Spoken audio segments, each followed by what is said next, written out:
A young boy's desperate cry for his mother echoes through the night at the Bakley clan's estate. Inside, he struggles against a man's hold, asking what happened as his father watches with a cold gaze. The clan leader sternly orders everyone to stop making a fuss and leave the room immediately. He then commands that the incident must never be leaked to the outside. Leaving his son in utter shock, the father declares that the Bakley clan will not seek revenge, causing the young boy to fall to his knees in disbelief. He justifies his decision for the sake of the clan, warning his son, Bakley Woon, not to act recklessly. With his final words spoken, the clan leader turns his back and walks away, abandoning his son in the dark room. Woon tearfully questions how his father can call himself a man if he won't even avenge his own wife's death. Overwhelmed by betrayal, he concludes that his father is not even human. Having made up his mind, the young man gets up and decides to leave the Bakley clan for good. He feels no attachment left and knows he is too weak now. But he vows to get stronger. The youth resolves to found a new sect, gather followers, and build his own power from nothing. He will then hunt down everyone involved in his mother's death, and all those who knew yet stayed silent. Woon swears to make them all pay, even if it takes him decades to achieve his revenge. 12 years later, a building burns as a man begs for his life. Admitting that he was wrong, he desperately offers to grant any wish to the lone figure standing before him amidst the flames. The figure is now an adult Bakley Woon, his expression cold as he calmly holds a bloodied blade.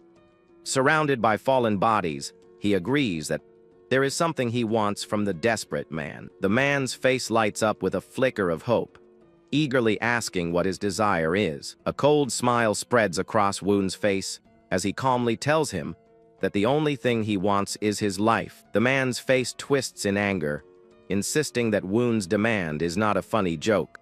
Woon calmly accepts the defiance, stating that if the man will not give his life willingly, he will just take it himself, raising his glowing, triangular blade with deadly purpose. Enraged, the warrior lunges forward, screaming about being toyed with and vowing to destroy Woon's corpse. But Woon is faster, appearing behind his foe with glowing eyes, while remarking on his filthy mouth. A powerful downward slash sends the man crashing through the wooden floor of the burning building. A huge cloud of dust and debris erupts from the lower level as Woon calmly watches from above. He maintains an impassive expression, completely unfazed by the destruction he just caused.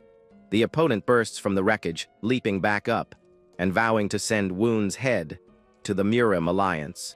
Unflustered, Woon grips his sword tightly, preparing to meet the final, desperate assault. He unleashes a single, blindingly fast slash that cuts a bright arc through the dark air. The attack is so precise that the man's head is instantly separated from his body in one clean cut. Woon now stands alone in the courtyard as the building continues to burn intensely behind him. With a swift flick of his wrist, he clears the blood from his blade, his mission now complete. A woman approaches from the shadows, calling him Captain, and presenting a scroll on a tray. He turns to her with a wide, blood-splattered smile, thanking Moyang Hyan for waiting so patiently. The woman calmly holds out the scroll, advising him to wipe the blood from his face first. He dismisses her concern while taking the scroll, telling her the blood is nothing to worry about. Standing in the courtyard, he wipes the blood from his cheek and uses it to mark the scroll. He looks down at his work, wondering if this is the end of his pad H. Woon cheerfully tosses the scroll to his companion, telling her to deliver it to the Murim Alliance because he is retiring. As he walks away from the flames, she asks if he is heading back home. He confirms it, saying he has achieved all his goals in the Alliance. The woman then asks if she can visit him someday. He agrees, telling her to come find him if she ever gets bored. She points out that he still needs to tell her where to find him, causing him to stop in his tracks. With a grin, he finally tells her to find him in Hulong County, within the Hubei province. Sometime later, the scene transitions to a peaceful river where he travels by boat, heading toward his new home. He looks out at the water reflecting on the long journey that has led him to this point in his life. He remembers leaving his clan as a boy, determined to join the Miram Alliance, and becomes strong enough for his revenge. He recalls developing his skills, rising to the rank of captain, and how 12 long years have passed since he began his path. Now, he feels the time has finally come to fulfill his ambition of creating his very own sect. He clutches a heavy bag of money, pleased that he saved enough to buy a manor, and the perfect property has just become available. Standing on the boat with his arms crossed, he lets out a quiet chuckle, feeling that everything is falling perfectly into place. He suddenly throws his arms up in excitement, believing that the heavens themselves are aiding his cause. The boatman wonders if he has picked up a crazy passenger, but Woon quickly apologizes for getting carried away. He proudly explains that he is on his way to finalize the purchase of a manor to found his dream sect. The boatman mutters to himself, realizing there is only one manor for sale in the area, the one rumored to be haunted. He quickly dismisses his own thoughts and wishes the young man's sect to flourish safely, to which Woon thanks him cheerfully. His confident laughter echoes across the water as the small boat continues its journey toward the shore.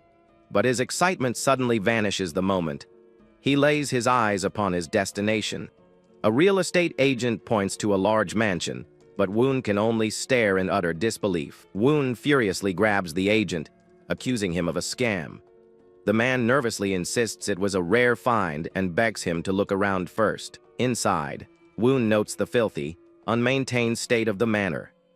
The agent promises to explain everything after they finish the tour. He begins the tour explaining the property has 45 rooms and 5 training halls that can be used however Woon wishes. Woon asks about the previous owner, finding the number of training grounds unusual.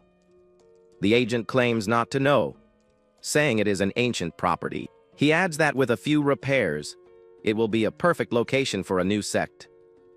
One agrees but remains suspicious about the deal. Frustrated, Woon directly asks what the problem with the manor is. The agent, Yuryong, acknowledges the captain's straightforward nature. Yuryong casually reveals that there are no major issues, except that every single previous owner has died on the property. Woon is stunned to hear this. The agent continues, clarifying they all died from sudden heart failure with no apparent wounds. He explains that according to rumors, they died the very night they bought the manor, leading people to call the place haunted. Enraged, Woon confronts the man for trying to sell him such a place. Yuryong quickly explains the drastically reduced price. He laughs and hugs the broker, saying he should have mentioned the discount before. The relieved agent praises the captain of the Miram Alliance and happily hands over the deed to the property. Woon takes the deed, and a strange notification appears in his mind confirming he has received the item. Suddenly, his body starts shaking uncontrollably as he holds the deed. The agent asks what is wrong, but Woon dismisses it as nothing. Yuryong tells Woon to meet him if he survives the night.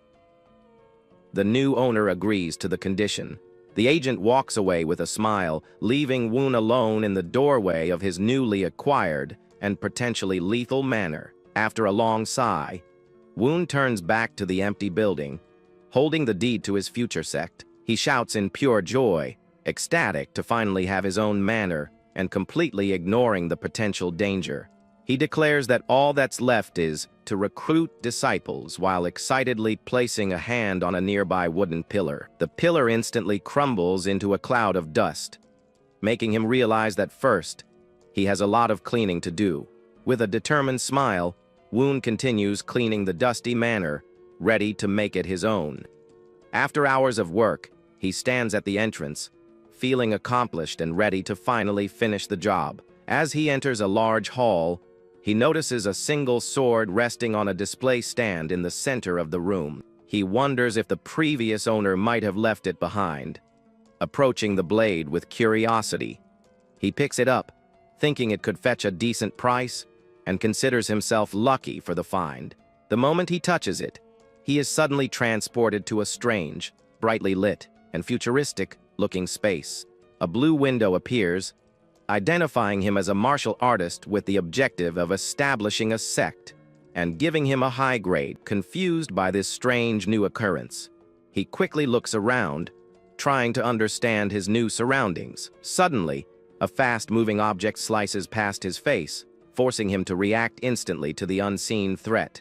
He instinctively draws the sword to defend himself, dropping the scabbard as he prepares for another attack. A message adjusts the test difficulty, making him realize that this is what must have killed all the previous owners. He spots a cannon-like device on the ceiling, concluding that it must be the source of the projectile that nearly hit him. The test commences on extreme difficulty, but he accepts the challenge, deciding to face it head-on. A trial of martial prowess begins, and the device on the ceiling starts to glow, preparing to fire. He channels his energy, declaring that he will show the test why he was a captain of the Mirim Alliance. With his sword ready, he confidently dares the mysterious trial to come at him with its full power. But as he braces for the attack, he senses something is wrong and hesitates for a split second. An unseen force slams into him, sending him flying backward across the white, sterile room. He lands hard but notices the attack stop just short of the wall, realizing it has a limited range. Getting up, he sees that the sword is damaged, and although he can rest for a moment, he looks up in surprise as a new sword materializes in front of him. Realizing the trial is giving him another chance, he stands up, a smirk on his face, noting that the rules of this mysterious test seem to have some flexibility. A thoughtful expression crosses his face as he ponders the situation, trying to find a weakness in the defensive system.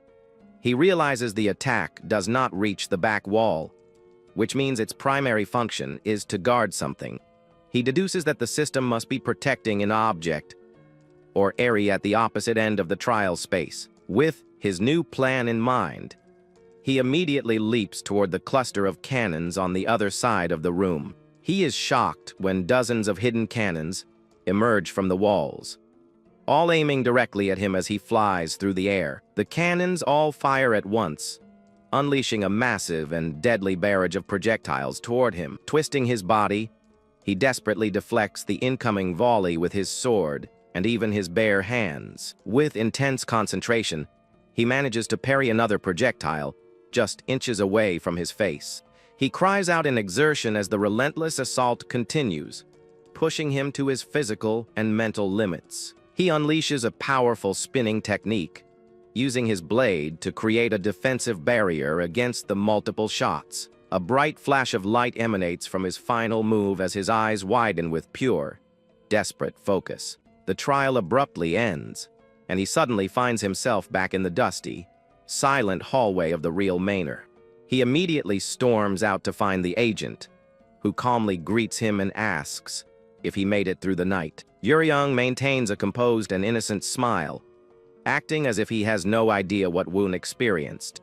Woon furiously grabs the man by his robes, shouting that he was never warned that such a thing would appear. He points at a glowing blue window only he can see, explaining that it has been following him since the night before. The agent looks confused, insisting there is nothing there and asking if Woon hit his head. Frustrated, Woon lets him go. The agent smugly warns that if things continue to go wrong, Woon tells the agent he needs the manor for now, as he has a lot to prepare for the sect establishment ceremony. He explains he needs about 20 uniforms and asks for recommendations.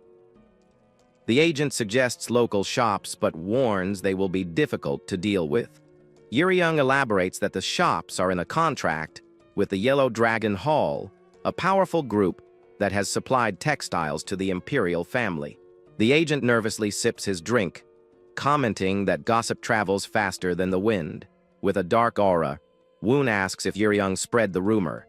The agent deflects, calling it free publicity for the new sect. He then nervously tries to change the subject, saying Woon's survival proves the manor is safe, but his reassurance falls flat. Woon furiously blames the agent for introducing him to the haunted manor in the first place, causing all his current troubles. Later, a shop owner cheerfully tells Woon that he will not sell him anything. Woon bangs on the closed door, trying to make an offer, but the man inside firmly refuses to sell. The owner yells that he is an unlucky person with a haunted reputation, revealing just how fast the rumors have spread. Walking through the streets, Woon wonders why news travels so quickly here. He tells himself to remain calm to avoid making a bad first impression. His thoughts are interrupted by a loud commotion nearby, and he turns his head to investigate the source. A young boy clings to a man's leg, yelling that he promised to save his sister, but the man just calls him a little brat. An elderly man rushes over, asking what is happening. The boy Xiao explains that the men deceived him and stole his money. The old man angrily tells the boy his sister is hopeless, and then strikes him hard across the face, sending him reeling. A bystander identifies the attackers as members of the White Dragon sect. A woman orders her subordinate to handle the matter. One of the thugs tells the elderly man he should have left when he had the chance, as he now has to get his hands dirty. Another member of the sect approaches with a smirk, ready to join the confrontation. Before he can make a move, Woon appears in a blur and lands a powerful kick directly to the man's face. The thug is sent flying, crashing hard into the ground as Woon stands over him. The remaining thug from the White Dragon sect furiously demands to know who the intruder is. Woon glances back at the old man and the injured boy, admitting his name does not carry much weight anymore. With a confident smirk, he introduces himself as Bakley Woon, the sect leader of the Righteous Heavens sect. The thug scoffs at the unknown sect and leaps into the air, enraged that someone would dare interfere with his sect's business. He launches a powerful punch, but Woon effortlessly blocks it with a single hand, his expression calm. He then retaliates with a swift punch of his own, sending a shockwave of energy toward his opponent. The thug is thrown to the ground, crying out in pain as Woon calmly advises him not to judge people by their sect's fame. With a cold glint in his eyes, he adds that it is especially foolish when one does not even know their opponent's strength. Another warrior from the sect charges forward, furiously asking if Woon intends to make the White Sword sect his enemy. He continues his charge, questioning if the newcomer even understands what such a declaration means.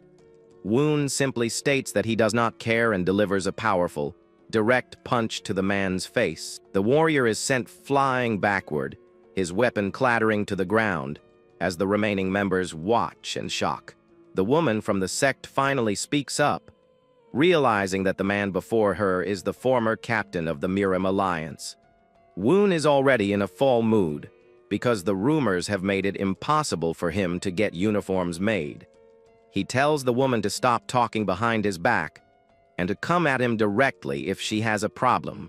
He then gestures for her to attack, confidently challenging her to bring it on and settle things here and now.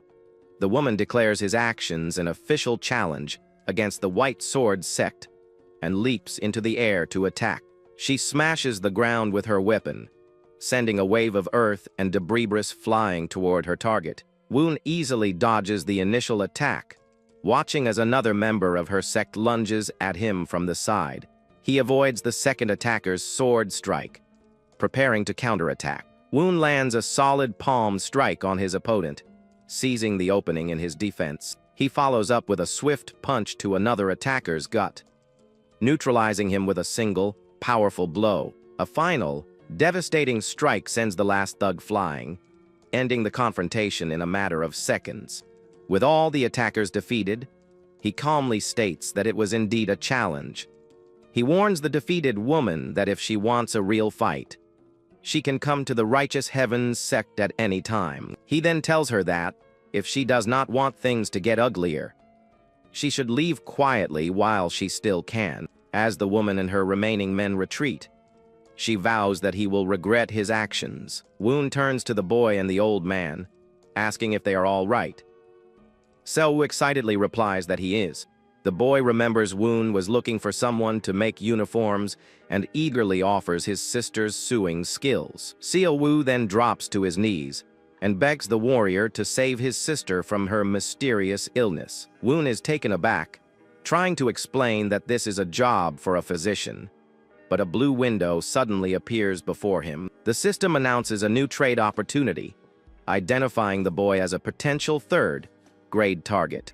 Woon is intrigued, noting that a third-grade rating is quite high, and asks the boy to tell him more about the situation. Seo-woo explains that their parents passed away last year, leaving him and his sister to fend for themselves. Although they managed to get by with her sewing skills, she recently fell ill with a frostbite.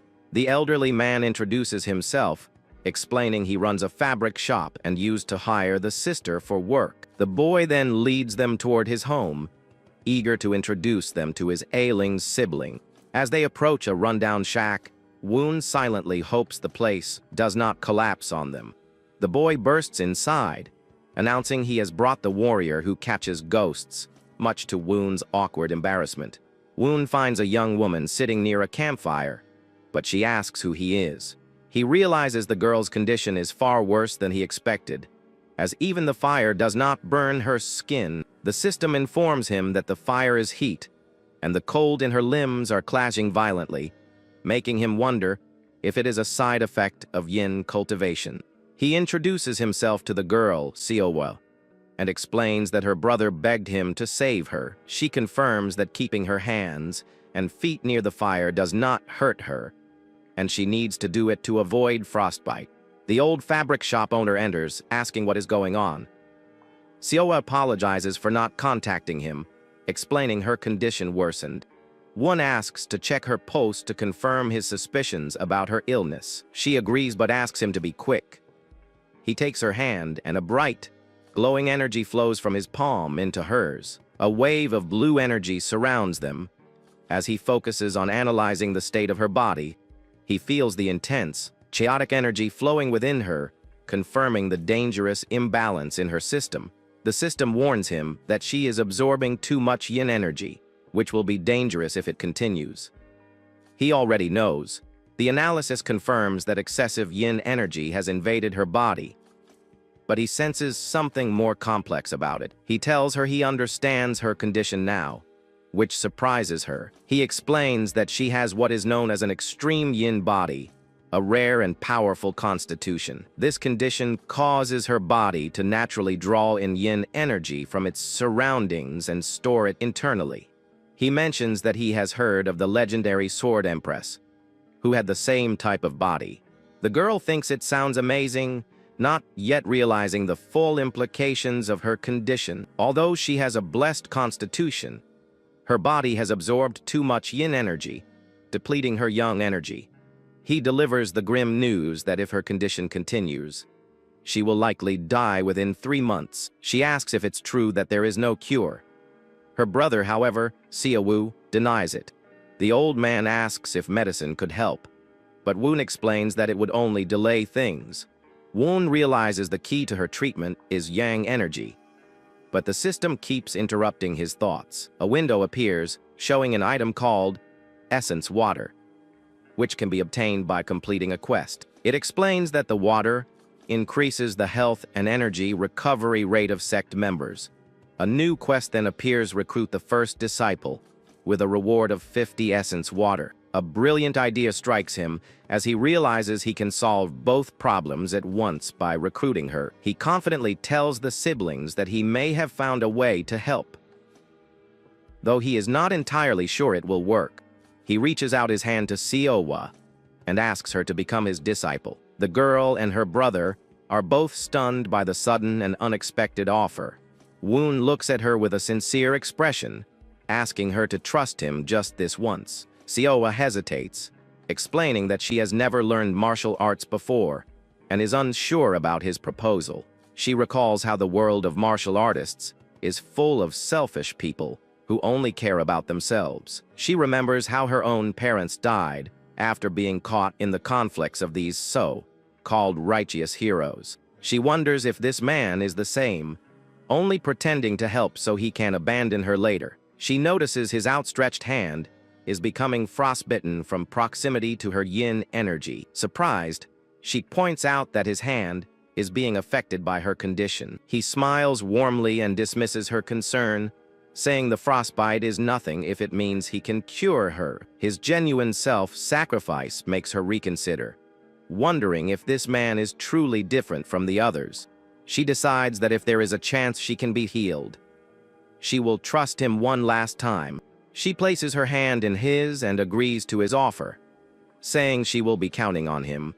The mission is completed, but the system also warns him that he suffered a minor injury. He uses the essence water, initiating a minor recovery effect that flows through their connected hands. CLY is shocked, stating that her hands are suddenly getting warm for the first time in a long while. The system confirms her recovery rate has increased, and Woon smiles, pleased that his plan is working.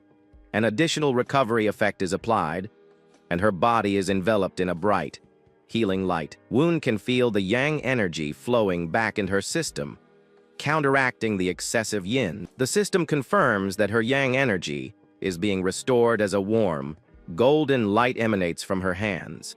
She looks at her hands in disbelief, exclaiming that her frostbitten skin is healing right before her eyes.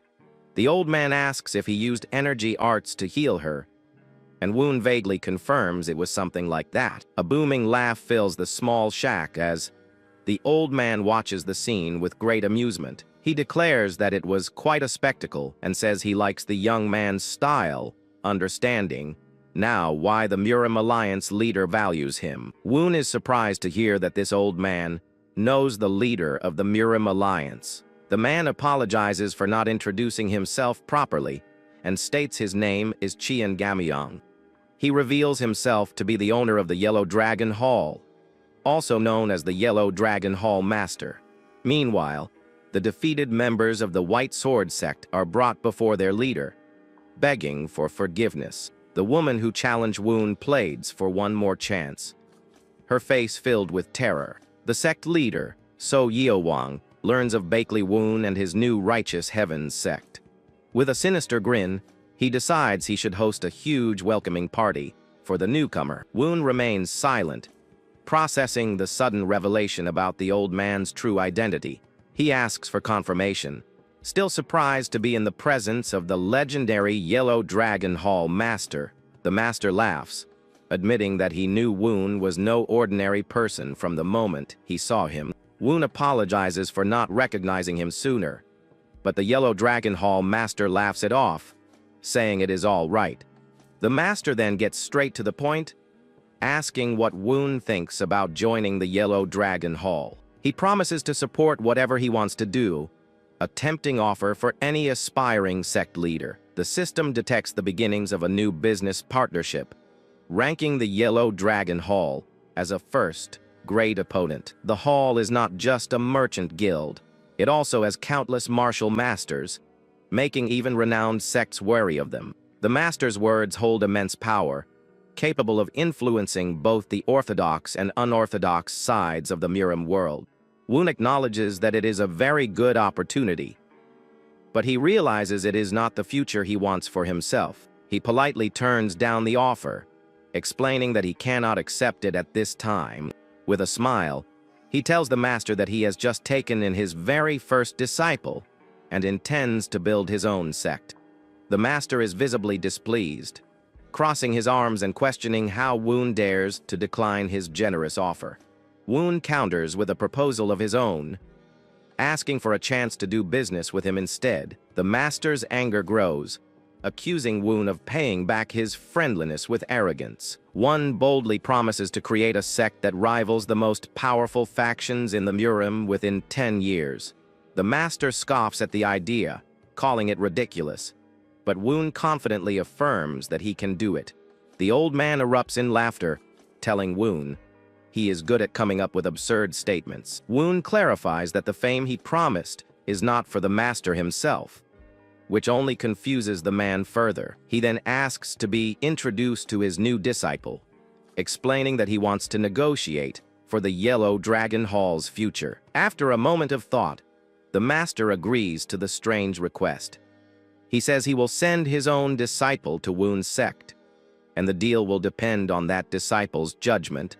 He then adds a stern warning, telling Woon that if his sect ever disappoints him, An intimidating aura of a golden dragon surrounds the master as he warns Woon to take responsibility for his choice. Woon remains unfazed, his own powerful blue tiger aura manifesting behind him as he confidently says there is nothing to worry about.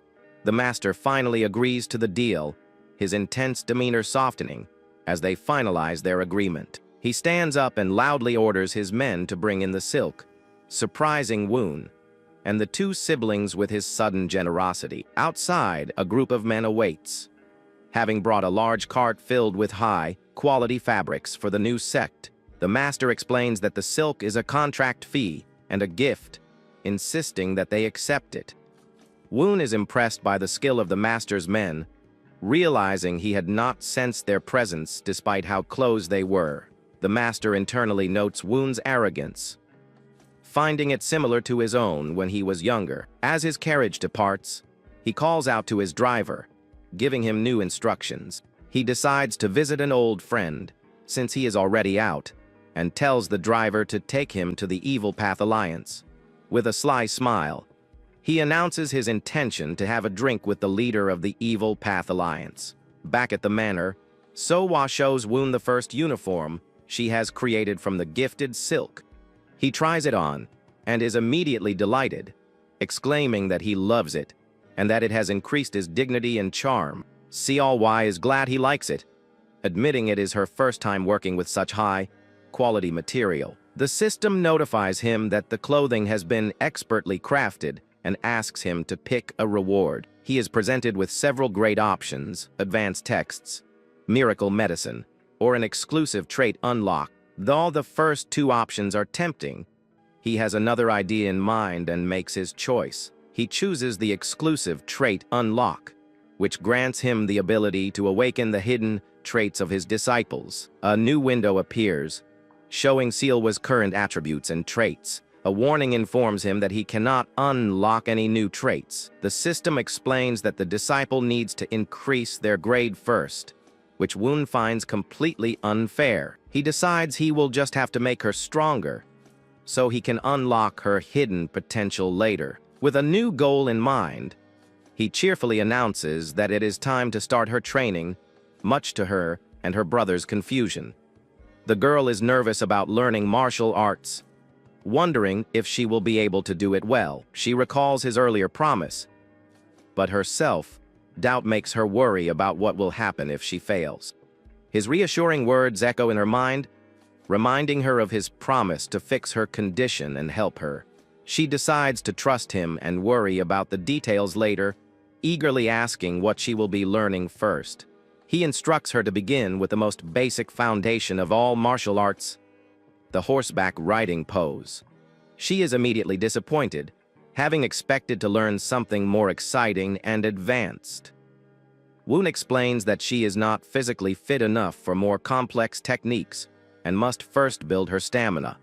He tells her to hold the pose for a full hour, an order that leaves her completely speechless. With a determined look, she begins the grueling training, her body already protesting the strain. She asks if she will really be able to learn martial arts this way. He assures her she will, explaining her natural affinity for yin energy. He tells her that internal energy builds up in her body naturally, and as long as she can form a danshin, she will be fine. He internally notes that he cannot let her potential go to waste, especially since she was born with the perfect conditions to be a martial artist. The training is suddenly interrupted by the sound of someone approaching the manor in a hurry. The agent Yeryong bursts in, shouting Woon's name with a look of panic on his face. He announces that the White Sword sect has sent a letter demanding to know if Woon has any connection to them.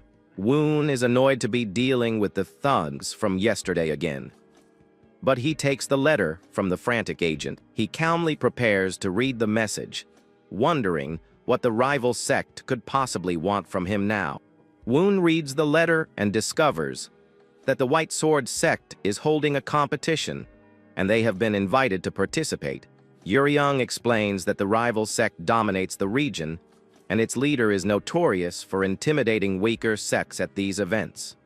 The agent adds that the leader, usually targets sects of similar or weaker power, so it's strange that he's targeting them. With the furious reaction of Woon and his disciples, the man panics and says that it's all just a misunderstanding, but Woon just smiles and says that the leader of the other sect is trying to embarrass them, and that this will be fun. He declares that this is the perfect opportunity to spread their name, but Seolwa seems worried about the idea. The girl expresses her insecurity, saying that it's just the two of them, and she's afraid of being a burden to him. At that moment, he turns to her and, with his hand on his sword, announces that she will participate in the competition alone. Shocked, the girl realizes that she will now have to train even harder since she will be competing on her own. Then she completely panics, screaming as it dawns on her that she will have to fight alone. Later that night, the young woman sighed wearily after a long and tiring day of training. She is lying on the floor complaining that her stamina is too low and that she has been in the horse position for too long. The girl also complains that she can barely swing the sword for an hour and has only learned one basic movement. Lying on the floor, she looks at the ceiling and remembers that she only has 2 weeks until the duel begins. Seeing her master watching her during training, she wonders what he's really thinking with all this. He simply gives her an encouraging smile and a thumbs up, telling her not to worry. Frustrated with his relaxed attitude, the girl decides she's going to start a fight to see what happens. The scene changes to a closed door while the narration explains that he is not sleeping inside. A new girl arrives looking for the cult leader, but hears a cry of pain coming from the room. The scream came from a boy trying to sue, and the system notifies him that he has injured himself for the 23rd time. Woon realizes she must be questioning his training, so he needs to finish her clothes soon. He holds the garment with his bandaged hands and hopes she will like the gift he made. As the girl walks away, a system notification says that her responsibility trait is about to bloom. The protagonist is confused by this sudden notification that appeared out of nowhere. The very next day, COY is in town, and a merchant wonders if her sect only recruits beautiful people. Woon follows her, his hair covering his face, and wonders why the clothes he made look so strange. He then asks if she liked it, and even though she thought the stitching was messy, the young woman says she loved the gift. The scene changes to the White Sword Tournament, where the event is about to begin and is said to be to promote friendship. The sect leader goes on to say that is a place for young martial artists and that he has prepared a small gift. But with a malevolent look, he orders his men to demonstrate the overwhelming power imbalance to everyone there. The duel event begins in the third area of the preliminary round in a packed arena. Seolwa looks quite nervous, holding her wooden staff as she waits for her turn to fight. With that, she turns to her master and asks if she can really do that. Woon tells her to remember her training, but the girl thinks all she did was stand in the horse position. Then he puts his hand on her shoulder and asks her to believe him because he was the one who trained her. The master assures her that she has become much stronger than before, and the girl asks if this is true. She says she doesn't know if she believes it, but that she will do her best and is preparing for the fight with determination. The young woman decides to use all her strength to attack and quickly advances against her first opponent. She delivers a powerful blow with the stick, and the man screams in pain as he is hit squarely. The opponent falls to the ground defeated with just one blow, demonstrating the result of their training.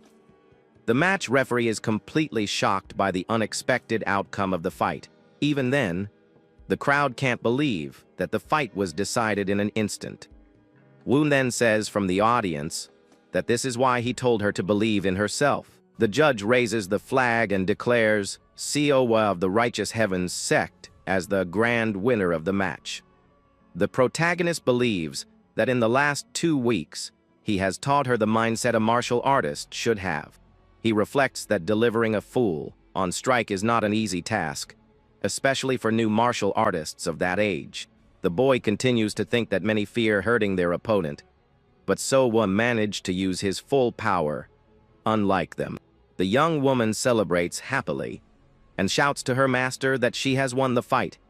Woon watches with a smile and thinks that she will easily reach the main round of the tournament. With that, he decides he doesn't need to worry about her and can look for other promising talents in the arena. Immediately afterwards, they announce that the next fighter will be Jing Guang from the White Sword sect. The new fighter enters the arena and defeats his opponent with a single, swift blow of his wooden sword. Flashback shows a muscular boy named Wang Paul being recruited by a cult leader. The leader praises his physique and talent and invites him to join his sect. The young man accepts the invitation with great joy and thanks the sect leader for the opportunity. Back in the present, the muscular Wang Pao lies defeated on the ground by the White Sword fighter. The audience is impressed that Jing Guang defeated someone 3 years older than him with such ease. The defeated boy begs him to stop, saying it's just training, and there's no need to go that far. An older man watches the scene disappointed and thinks he misjudged the boy for being so weak inside. Desperate, the defeated young man looks out onto the balcony and calls out to his cult leader for help. The leader of his cult humiliates him in his memory, saying that he will continue cleaning up other people's messes forever. Wang Pao wakes up startled in his bed after having a nightmare about his master's words. He then realizes that it was all just a bad dream while trying to calm down. Suddenly, Jing Wang appears in his room, and the defeated young man asks what he is doing there. The other says he wants to warm up for the duel later, but Wang Pao tries to refuse, saying he doesn't feel well. Jing Wang stares at him with disdain and asks why it matters, ordering him to get ready for the warm-up. The boy insults him, saying that his only usefulness is his body, so the least he can do is help. With that, he says it will be a light warm-up and tells him to get out of bed while Wang Paul remains silent. The scene returns to the packed arena, and an announcer declares the start of the tournament semifinals. Xiaowa's opponent Wu Jiam uses the illusion sword, a style that is difficult to predict but full of flaws. Woon asks his disciple what she thinks she needs to do to defeat someone with that style. He smiles and says that her answer is correct, but there is a much easier method she can choose. The girl is confused, not understanding what her master is trying to say. With a mischievous smile, the protagonist assures her that with his method, she can certainly win, and asks her to trust him. Coy excitedly agrees, ready to follow her master's instructions without hesitation. Yuriyoung approaches Woon and comments that they've already reached the semifinals of the tournament. The agent congratulates the protagonist on her progress in just 1 month, but he doesn't seem impressed. Woon then says he will only accept congratulations after she wins the final, and Yuriyoung wonders if he's serious. In the arena, the girl's opponent praises her for having come so far, but says that her luck ends there. He smiles confidently and states that everyone in the audience is eager to see her defeated. Siowa confidently replies that he is wrong, because her leader believes in her victory. Her opponent laughs and calls her crazy, just like her master. Then the match begins and the girl charges forward, shouting that she's going to win that duel. The two clash in the center of the arena, in a rapid exchange of blows with their wooden weapons. The boy smiles and admits that she has a lot of courage to confront him in that way. He then attacks forcefully, and she realizes that his fundamentals as a disciple of the White Sword are on another level. The young woman is surprised by his skill, but remains focused on defense. With that, she jumps back and the opponent asks if she is already retreating. Sawa maintains a determined expression and prepares for his next move. She remembers her master's advice and thinks that if she can't distinguish feats from real attacks, she needs to keep her guard up in the center to protect herself from any blow he might try. The opponent launches a series of rapid attacks, but the girl manages to block them all. The force of the last blow pushes her backward, and she struggles to maintain her balance. The boy is surprised and impressed that she managed to block his attack. He admits that he underestimated her and begins to use his illusion technique with a purple energy. With a wicked grin, the fighter asks her what she thinks of that while preparing a new attack. Several beams of purple energy are fired at high speed towards her. The girl is shocked by the energy attack, which she has never seen before in her training sessions. Woon explains that fighters with illusionary styles are weaker up close, so they try to create distance. He concludes by saying that if she manages to reach him with the sword, she will win the fight. With a determined look, the girl declares that she is only just beginning the fight. Then she runs towards her opponent, dodging all energy attacks. The boy is impressed by her agility and says she's not bad at all. Seowa continues to skillfully dodge the attacks, getting closer and closer. He attempts a direct hit, but says her movements are too obvious to land on her. The young woman is struck squarely by the blow and thrown backward by the force of the impact. Woon and Yeryung watch the scene with serious expressions, worried about the outcome. The young woman falls to the ground, and her opponent smiles arrogantly, declaring his victory. Seowa lies collapsed in the arena, panting, but still refuses to give up the fight. The fighter says disdainfully that he had some hope for her, but that it all ends there. The girl looks at him angrily and says that the fight is not over yet. With that, she stands up with difficulty, gripping her two wooden weapons firmly. Her opponent mocks her, saying she can barely stand, and asks what she's going to do. The young woman surprises everyone by leaping into the air amidst a barrage of energy blasts. The boy is shocked by her audacity and wonders if she is playing a joke on him.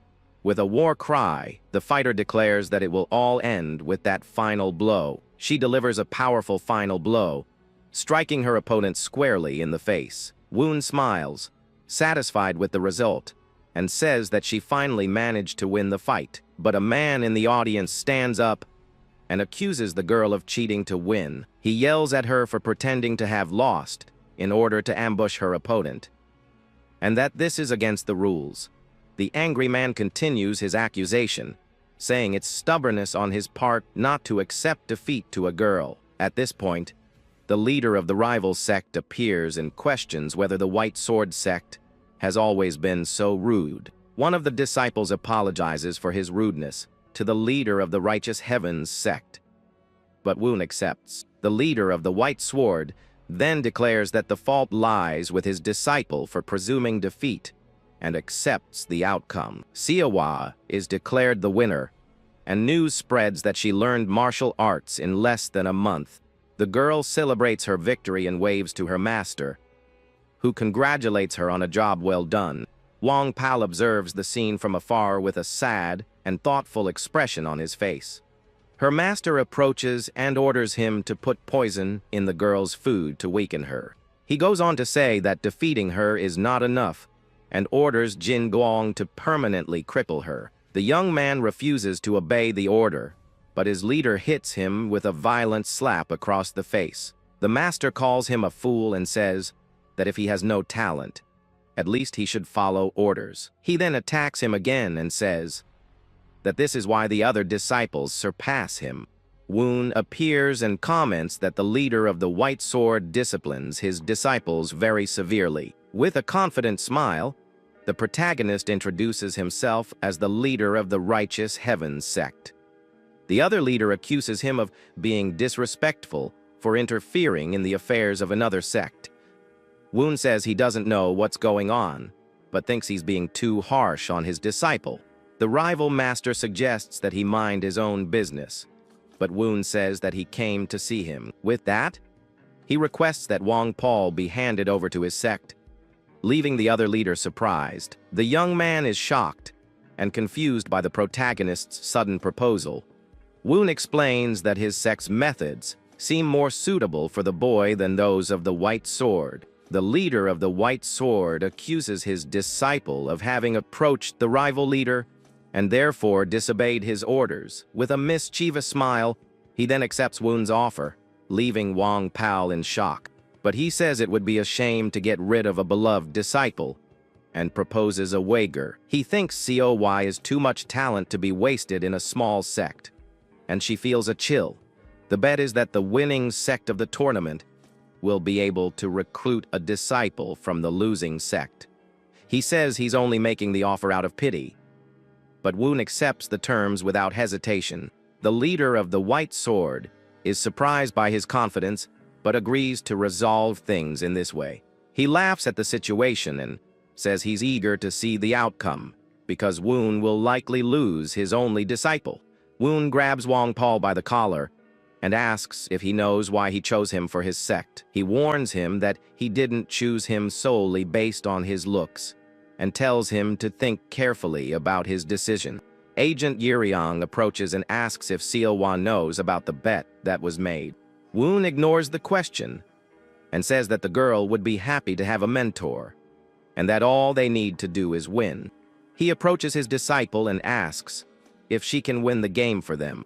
The girl says she will do her best, but reminds him that he said the chances were 50%. The protagonist confirms what he said, but states that he believes in her and knows she can succeed. Encouraged by her master, the young woman is filled with determination and promises to give her best in the fight. The leader of the White Sword tells his disciple that he must not lower his guard under any circumstances.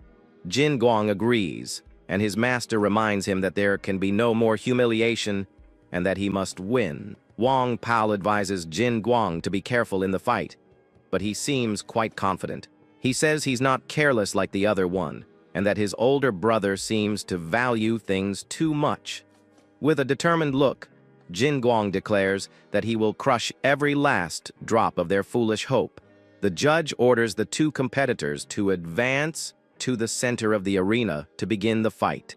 The guy praises her for reaching the final, but says her luck ends there. Sao confidently replies that they will only know who is stronger after they face each other.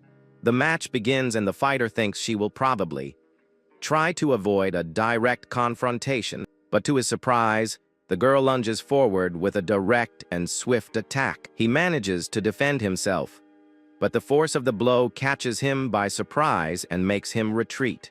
The boy is shocked and realizes that her inner power is much stronger than he expected. Woon reminds her opponent that they should think her inner power isn't that strong. She possesses the extreme yin body, a constitution that innately accumulates internal power.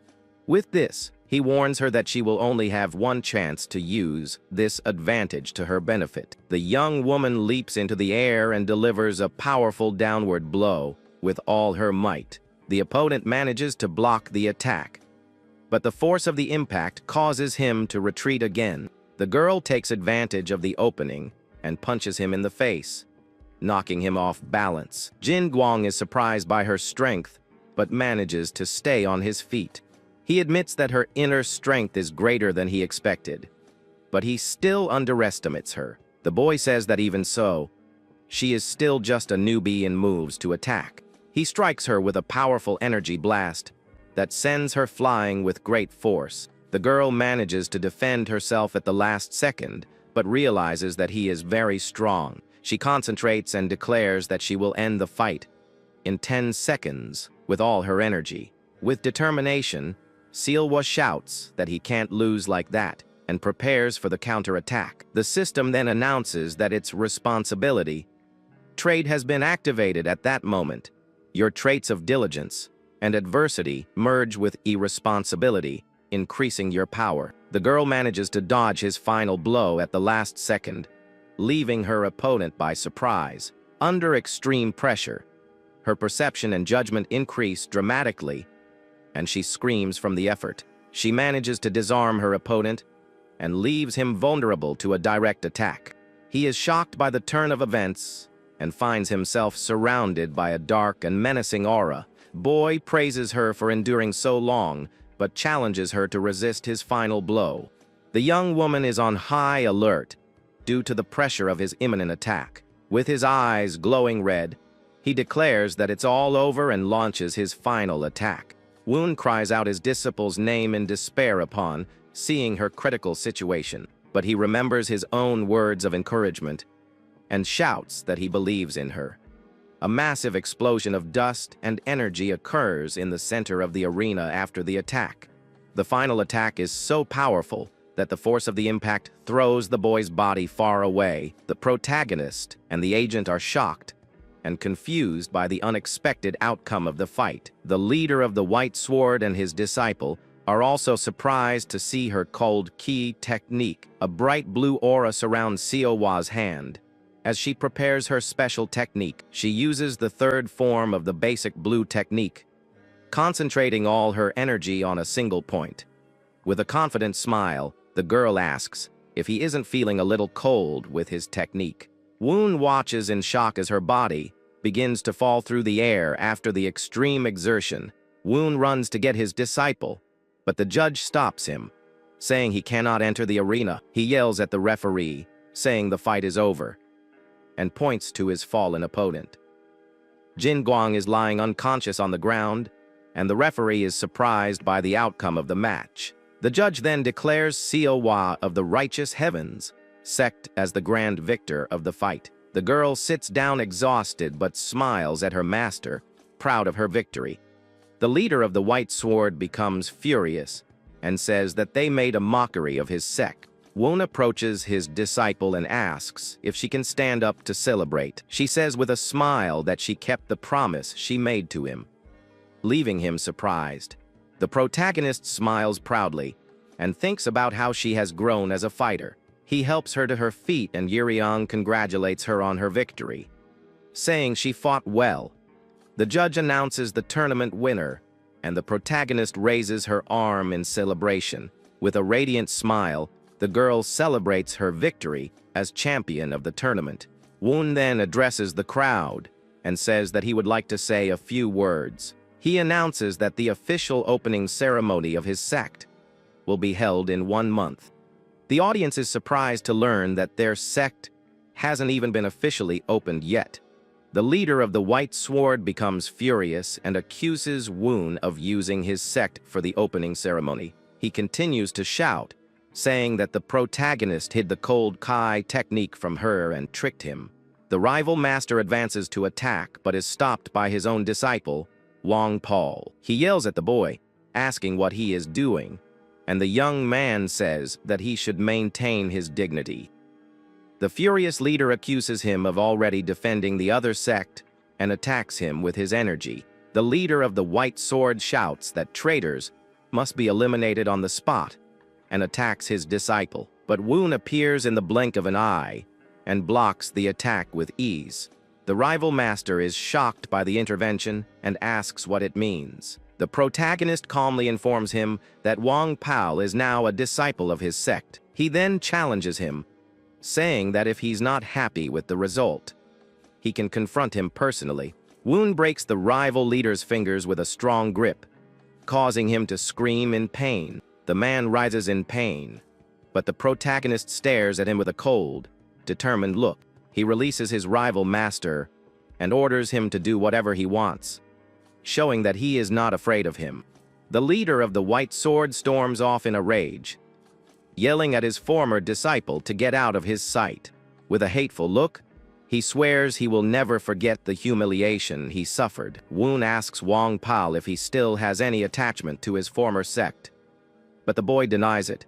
The protagonist says that he is already an excellent martial artist, and that he will certainly prove his worth. Wang Pao's former master calls him a fool and abandons him, while Jin Guang watches him with disdain. He thinks his older brother is a strong man, but brainless, an empty shell. The young man feels undervalued and begins to cry as he remembers the words of his former teacher. He thanks Woon for the opportunity and promises to do his best in his new sect. The system announces that Wang Pao has become the second disciple of the Righteous Heavens sect. With that, the tournament ends and Yuriang comments that Siowa did all the work, but his master took the credit. 2 weeks later, the scene shows the protagonist's sect entering on a sunny day. Wang Pao does his training in the horse stance. He is confused by the training method. Wang Pao is confused by Saowa's greeting, and she laughs because he called her sister. She encourages him, saying that if he tries hard, he can become like her even with only 2 months of training.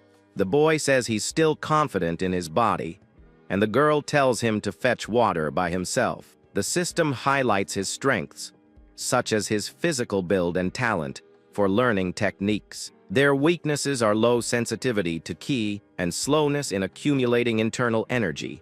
Woon observes his disciples and thinks he saw it clearly from the beginning. He reflects that Wang Paul's talent lies in his understanding of techniques and his unwavering mind. The protagonist admires the strength of his new disciples, Siowa and Wang Paul. He is pleased and thinks that his eye for talent is indeed very accurate. Agent Yeryong arrives and the protagonist asks how the preparations for the ceremony are going. He says that thanks to the publicity surrounding the tournament, they received many letters from people wanting to attend, but he adds that among them was an order from the Morim Alliance, which surprises Woon. The protagonist remains silent, processing the unexpected news of the alliance. He reads the order and discovers that the name Bak Rai is involved in the matter. The order requires an assessment of plagiarism of his basic gong in relation to the Bakri clan. Woon is furious because 15 years have passed since he left his old clan. He thinks that targeting an opponent's opening is typical of the Bakri clan, and that things were going too well. The martial arts of his sect are the result of 15 years of enlightenment and bear no trace of the Bakri clan. But he knows that if the Morim Alliance evaluator sides with his former clan, it will be difficult to avoid an accusation. If he fails the evaluation, he will not be able to teach his martial arts and will have to pay a huge compensation.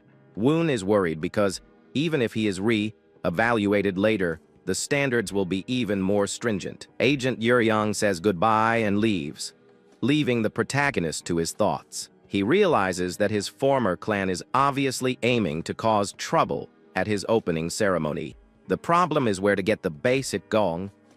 Now, to prepare for the assessment, his disciples enter the room arguing, and he asks what is happening. The girl announces that they have guests, and the protagonist is surprised by the news. 2 visitors arrive, and one of them wonders if that cheapskate really bought the entire mansion.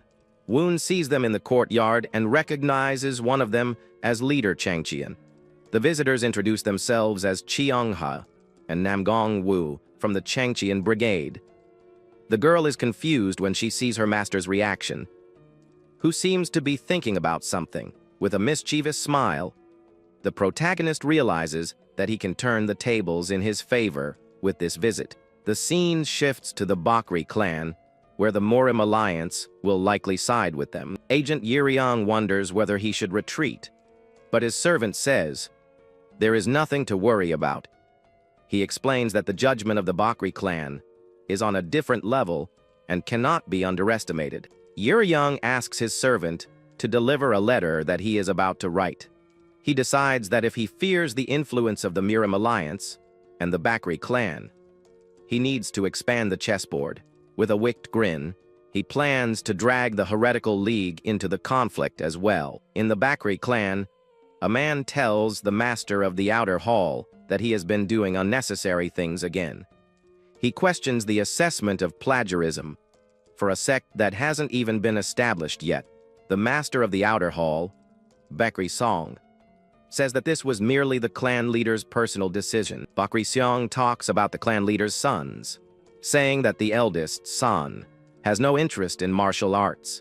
He goes on to say that San has excellent talent, but is impatient and, more importantly, a girl. The leader of the Bakri Kang clan says that this does not disqualify her from inheriting the clan, because there is no such rule. The master of the outer hall questions why he let Woon leave the clan if he valued him so much. He praises the protagonist's exceptional talent, intelligence, and nature, saying that no one could complain about him. The clan leader agrees, and the master of the outer hall insists that they must show him where he truly belongs. He declares that Woon's roots are in the Bakri clan, and that this is the will of the elders. But the clan leader says he has already done everything he could as a father, and that growing up requires overcoming challenges. He states that the protagonist must learn to protect his sect from the clutches of others. The master of the outer hall vows that he will bring Woon back to the clan no matter what happens. Assistant military strategist for the Martial Alliance, Lee Soo, says that no sect accused of plagiarism has gotten away unscathed. The leader of the Bakri clan says he is not worried and that he will bring Woon back, no matter what. Lee Soo doesn't understand his obsession with the protagonist since he's just a talented relative. The clan leader explains that if Woon had continued training in the Bakri arts, he would have become the greatest swordsman. He says that even though the protagonist has left the clan, they still need him. The master of the outer hall arrives at Woon's sect and asks how he will respond to the call of his lineage. He orders the gates to be opened, but no one answers his call. Woon is on the roof watching their arrival and preparing for the confrontation. The system detects an increase in your heart rate and recommends deep breathing, but you ignore it. He jumps from the roof towards the master of the outer hall. He uses his Gate of Heaven technique and lands in the courtyard with a powerful impact. The members of the Bakri clan prepare for the attack. But the scene changes to the ceremony. Woon is in the center of the arena, and the crowd is watching him intently. He holds his sect's flag and prepares to give his opening speech. The protagonist thanks everyone for attending and introduces himself as the leader of the sect. He says that before they begin, there is one issue that needs to be resolved first. With a confident smile, he prepares to clarify the situation for everyone present. He then loudly announces that his sect plagiarized the martial arts of the Bakri clan. Yuri Aang and the others are shocked by the unexpected statement and wonder what he is doing. The audience is confused and wonders if he just admitted to plagiarism at his own inauguration. A masked man in the crowd smiles and says things are getting interesting. The leader of the Bakri clan thinks the protagonist has given up, but Woon says things look different from where he is. The crowd falls silent, wondering what the protagonist is thinking with all this. Woon looks at the crowd with a smile and calls the Martial Alliance audit team to introduce themselves. The leader of the Bakri clan and his men are surprised to see the Alliance team there. He recognizes him as Changul Sword, the leading expert of the Bakri clan, and greets him. The protagonist asks him to explain his little scheme, but the man says it's nothing complicated. With a smile, Woon declares that he intends to undergo a plagiarism check right there in front of everyone. The leader of the Bakri clan becomes furious and says that such judgments are handled in private, not in public. The man with the wedding ring is shocked by the revelation and shouts that it's all nonsense. Then our hero questions him about which part is absurd, and the man says that there is no one from the other sex, but the protagonist reveals that there actually is, and points to the crowd, leaving the man with the ring surprised. Suddenly, a bald man makes his way through the crowd, and everyone recognizes him as the little ghost of Namgang. At that moment, a girl from the Wudang sect also appears, waving and announcing herself at the ceremony. The man from the Alliance wonders why everyone is there, and the warrior from Namgang explains that he has a mission nearby. He then confirms that the forms of the techniques are indeed very similar. The representative from Namgang explains that his clan's art uses the same principle of heaven, earth, and man. Soon after, the young woman from Wuding agrees and hands over a wooden box to the review panel. The box contains several letters from other sects, confirming suspicions of plagiarism of the basic artwork. With a wicked grin, the girl asks if the Bake family's arts aren't also mixed with other techniques. The lord of the Bake family says that's ridiculous, but our hero stares at him and asks if it really is. The young swordsman throws the paper down and says that this is the same claim they made about the shapes being plagiarized. With this, the little ghost of Namling is horrified and wonders if the Alliance panel is making up reasons. The lord of the Bake family shouts furiously as we see a letter confirming the overlapping of techniques. He calls the master of the new sect an insolent fool and tears up the letters with his energy. but the protagonist simply maintains a confident smile on his face.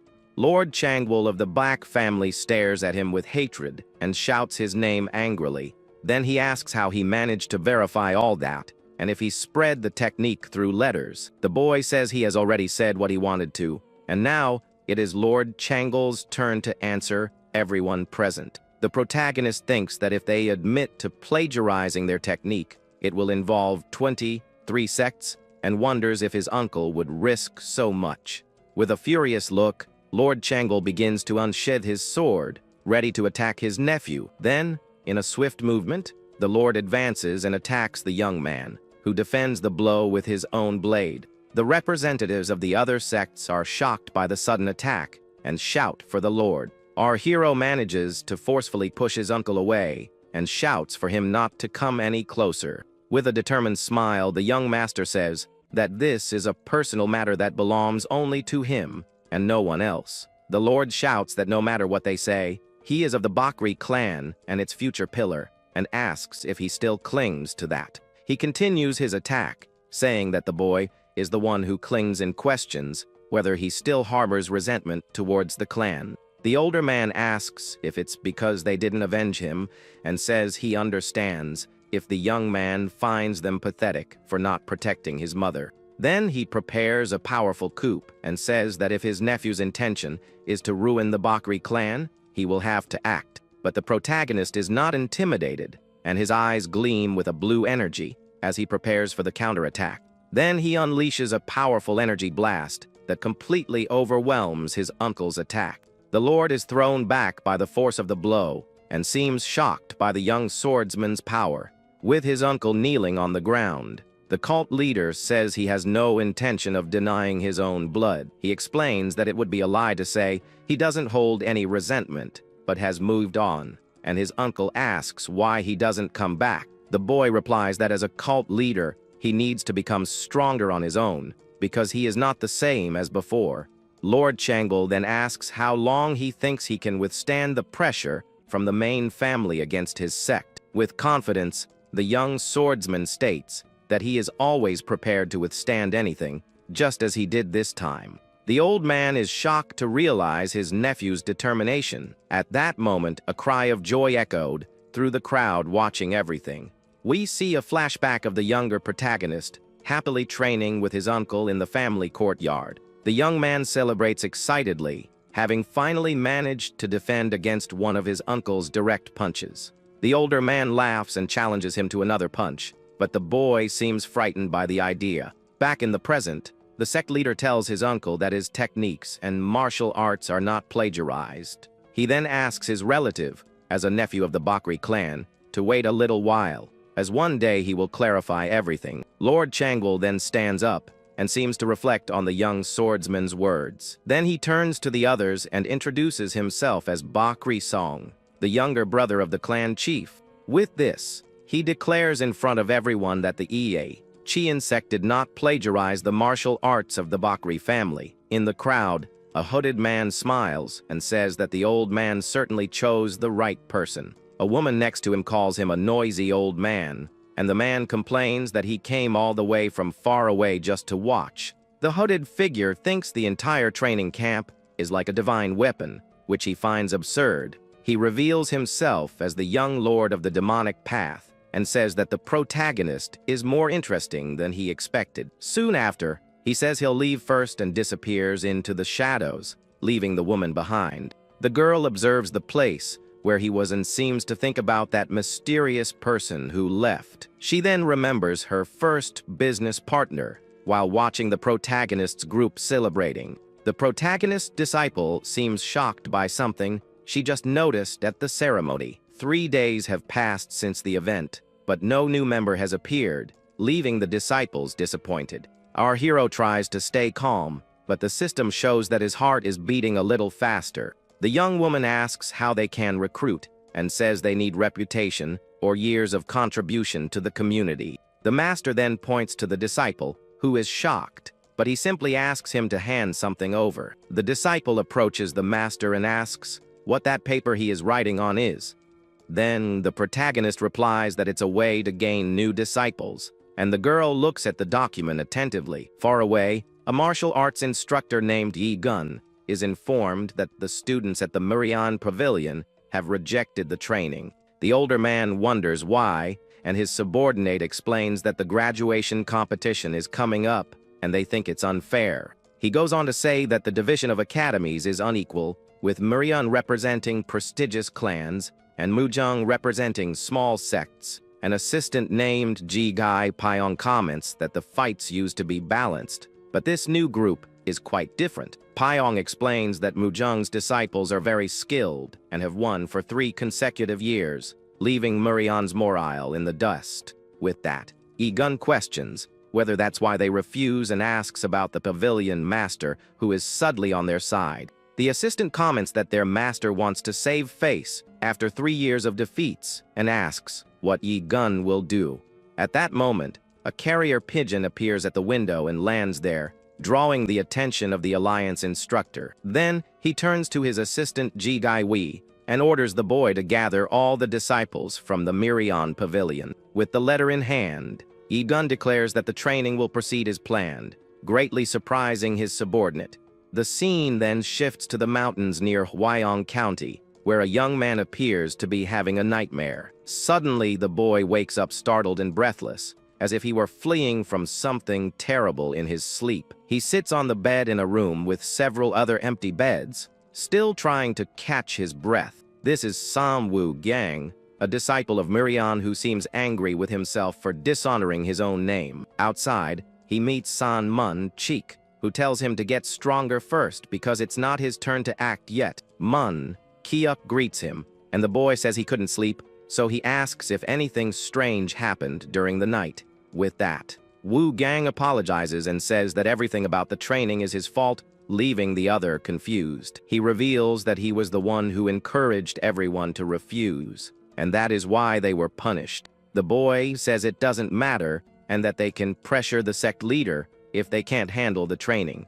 Then, Mun Cheek announces that it's time to change shifts and tells his colleague to go to sleep while a shadow appears in the background. Suddenly, the two become alert, and the boy shouts, asking who is there in the darkness of the forest. With a smile, our hero appears and introduces himself as Bak Rai, the leader of the Yua Chian sect. He steps back a little and announces that he will begin the entrance test for all the disciples present. The two young men are confused and on guard as the sect leader explains that the rule is quite simple. He then explains that if only one of them manages to get through the sect's gate, they will all pass the test. With that, San Wu Gang becomes filled with confidence and shouts for all of Murian's disciples to prepare for battle. But in the blink of an eye, the protagonist advances with incredible speed and attacks the young disciple. The boy is completely shocked and speechless after being struck by the devastating blow from the cult leader. Fallen to his knees and defeated, Shan Wu Gang faces the sect leader, who observes him with superiority. With a smile, the protagonist says that they will pass if they manage to escape him without any injuries.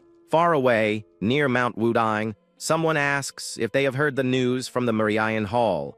A group of warriors discusses the new training location of a newly formed sect that no one has ever heard of. A young woman says she's not interested, and that the Martial Alliance is just trying to even things out with some random master. She states with conviction that it doesn't matter where they go because, in the end, she will always win. At this moment, we see a flashback where a boy says goodbye to his older brother, who is leaving. The young boy seems very sad about his brother leaving him behind. Then he runs after his brother down the hallway. He even tries to stop him from leaving, but the boy is left alone on the ground crying while looking at the amulet his brother left behind. We see a young woman named Baek Lisan who vows not to lose until she discovers why her brother abandoned the clan. Back in the forest, our hero smiles confidently as he attacks the disciples with his powerful weapon. He observes the two young men, one fallen and the other advancing with a spear, and says that they are not so bad. Then the disciple hurries to help his colleague San Wu Gang and confronts the sect master. The boy introduces himself as Seal Mun Chiuk and asks why the leader of the Yuchian sect is attacking them. With a smile, the protagonist explains that this is part of his teaching method for getting to know his new students. The young warrior stares at him determinedly, and the sect master reminds him that whoever reaches the gate will pass the test. With that, Cheek asks what will happen to them if they happen to fail the entrance exam. The protagonist steps forward again and says, if they don't pass, there's no point in going to the martial arts tournament. He continues the attack and threatens to tie them all up in a warehouse until the end of the tournament fights. The cult leader explains that this means they will lose without even having a chance to fight. One of the disciples is shocked by the statement and cries out in despair, begging him to wait a moment. But the sect leader completely ignores the appeal and continues his relentless attack against the young warriors.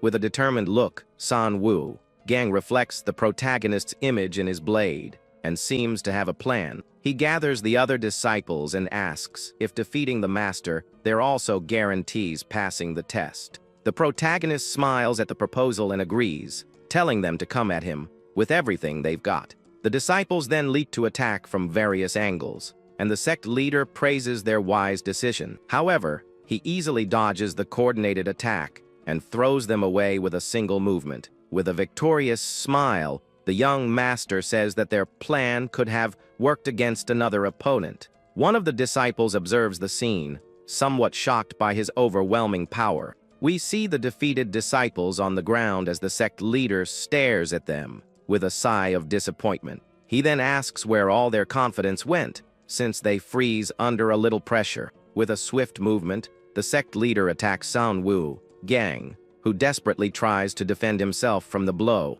The master holds him and comments that despite his spirit, the young warrior seems strangely restrained in his movements. At that moment, another disciple advances with his spear, attempting to create an opening to attack the master from behind. But the protagonist easily dodges the attack and continues to analyze the abilities of his new students. One of the young men is shocked to see the master's strength as he cuts down several trees with a single blow of his weapon. The sect leader then turns his attention to Seo Mun Chiak, appearing somewhat impressed by the young man's attitude. He notes that the young man assesses the situation quickly and likely has a lot of experience in real battles. While fighting, the master notices that everyone is very tense and using too much force, which hinders his own movements. With a focused gaze, he continues to look around and study the fighting style of each of the disciples. Then he blocks another attack from Wu Gang, who becomes frustrated at not being able to land a single hit. The young disciple curses angrily at the enormous power difference between them and the master of that sect. Seeing his colleague's frustration, Cheek approaches to pass on a new combat strategy to them. He asks Wu Gang to take care of the defense and explains that the master is adjusting to their fighting rhythm. With this, he believes that the three of them together can use this loophole to finally create an opening in attack. The three disciples then coordinate an attack, with one preparing to defend while the others look for the right moment. In a synchronized movement, the trio advances toward the cult leader with a newfound determination in their eyes. But the protagonist surpasses them once again and hurls them away with a single movement. Amidst a wave of energy, the master stands alone in the center. San Wu Gang shouts in frustration and lunges at the cult master, who is watching him. The cult leader holds him back and says it's foolish to attack, believing he wouldn't use full force against them. Then the protagonist continues to dodge and counterattack the young warrior's blows with ease. One of the disciples is struck squarely and screams in pain from the impact of the master's powerful attack. The sect leader throws him to the ground and says he expected more from them, and that at least one of them would have martial arts talent. He declares that it's over, but reminds everyone that a promise is a promise, while a red energy surges from the young man. Suddenly, San Wu Gang stands up, his eyes glowing red and a sinister aura surrounding him. The young disciple then unleashes a powerful red energy attack that surprises the cult leader. The protagonist is shocked by the twist and recognizes that familiar technique the boy used. He identifies the skill as the form of the dead sword of the Great Blood Sect, a demonic martial art. Wu Gang looks exhausted, and the sect master realizes he's risking his life just to pass the training. Intrigued, The cult leader grabs a weapon and challenges the young man to show him everything he has been hiding. The protagonist then prepares and blocks the disciple's powerful demonic attack with his own blade. Red energy spreads across the battlefield, creating a terrifying image of demonic wings. The sect master remains steadfast and focused as he holds back the young warrior's advance in the forbidden technique. San Wu Gang is at his limit, but the sect leader calls him a brat and praises his incredible talent. The system warns that the protagonist's desire index has increased for the first time in a long time. With an excited smile, the sect leader shouts that he wants that disciple for himself. He then defeats him with ease, and he screams in pain upon being defeated. The protagonist is satisfied after the intense fight against the talented demonic disciple. San Wu Gang wakes up confused in a bed and wonders where he is, and if this is the Heavenly Sword Clan. A bald man greets him, and the young man realizes he overdid it in the fight with his master the previous day. He then recognizes the man as Unjin and is surprised to see him there in his room. Suddenly the boy remembers the fight and the moment when he used his demonic technique in front of his master. He panics when he realizes he used the Blood Sword Clan technique and has been discovered. The young man despairs, thinking he has lost control and may now be executed as a spy. But Unjin interrupts him and warns that it's almost time for the meeting and that they need to leave soon. Wu Gang is confused by his colleague's calmness and wonders if the sect leader hasn't said anything. He gets dressed and reflects that the master must have noticed his technique because his expression was quite strange. The boy remembers that the sect leader even mentioned his master and the great serpent's sword by name. From the outside, he observes the protagonist and wonders why he hasn't yet turned him in as a spy. The sect leader is in a good mood, and the young disciple is becoming increasingly confused by the situation. With a suspicious look, he tries to understand what the leader of that sect's real plan is. Suddenly, a chill runs down his spine, and he realizes that the cult leader is much more than he appears. The protagonist then announces that they all passed the first test, and that more people than expected remained. San Wu Gang looks around and realizes with shock that they are the only ones left from the original group. We see the faces of the other 4 disciples who managed to pass the test along with the young warrior. The group of survivors consists of 1 girl and 3 boys, including the 2 who fought with the master. And finally we see the face of Xianwu Kang, the talented disciple who uses demonic martial arts. The sect leader then explains that they will train with their disciples and then study on their own. The disciple hands a wooden spear to Seaman Chiok, who thanks the young warrior for her gesture. Then she offers the training weapons to the rest of the group, who watch her very attentively. The girl introduces herself as Seo Hawaii and says that she will be their training partner from that day on. The sect leader then asks everyone to introduce themselves and try to get along during the training. Soon after, one of the sect's disciples approaches the girl and introduces himself as Wong Pao with a smile. But Sealman Cheek cuts the conversation short and says they should skip the introductions and start fighting right away. He volunteers to fight alone and tells the rest of his group to just stand and watch the fight. The boy seems determined and thinks that despite past defeats, they won't lose to a nameless clan. Seo Hua then replies that they are not so weak as to lose to an unknown clan. With that, Seaman Chuck advances quickly and promises that he will end the fight as soon as possible. The young disciple, however, manages to block the boy's attack with her own wooden spear. The warrior then spins his weapon, creating a powerful circular motion, and shouts that the fight is not over yet. The 2 continue exchanging blows, and the clash of their wooden spears creates sparks in the training yard. He prepares one last, powerful downward strike, ready to finish the fight once and for all. With a determined look, the boy declares that this is the end of the fight and that he will emerge victorious. But to her surprise, the girl's spear glows with a blue energy, and she easily stops her attack. The system warns that its clear mirror still water ability has been activated, and the boy is startled by the energy. With a smile, the young disciple warns that the blow will hurt a little and that he must hold on tight. Then she unleashes a powerful blast of blue energy from her spear toward her opponent. The other disciples watch in shock at the girl's power, But with a smile, the girl challenges the rest of the group to attack her all at once. Unjin rushes forward shouting her name and attacks her with a powerful punch that the girl can barely defend against. He praises her blocking stance and says she must have trained a lot to withstand the blow. The young woman is a little embarrassed by the compliment and thanks the young man for his unexpected kindness. But he warns that she won't be able to block the next blow so easily and prepares a new attack. Suddenly Wang Paul jumps in front of her and blocks the monk's attack, surprising the young disciple. At that moment, a hand grabs Wang Paul's wrist, completely stopping his movement. It is San Wukang who smiles and says that from now on he will be the opponent of Monk Unjin. The monk's arm is gripped tightly, and he seems to feel pain from the pressure of his new opponent's grip. Kang admits that they are strong and warns that from now on his group will fight with full force.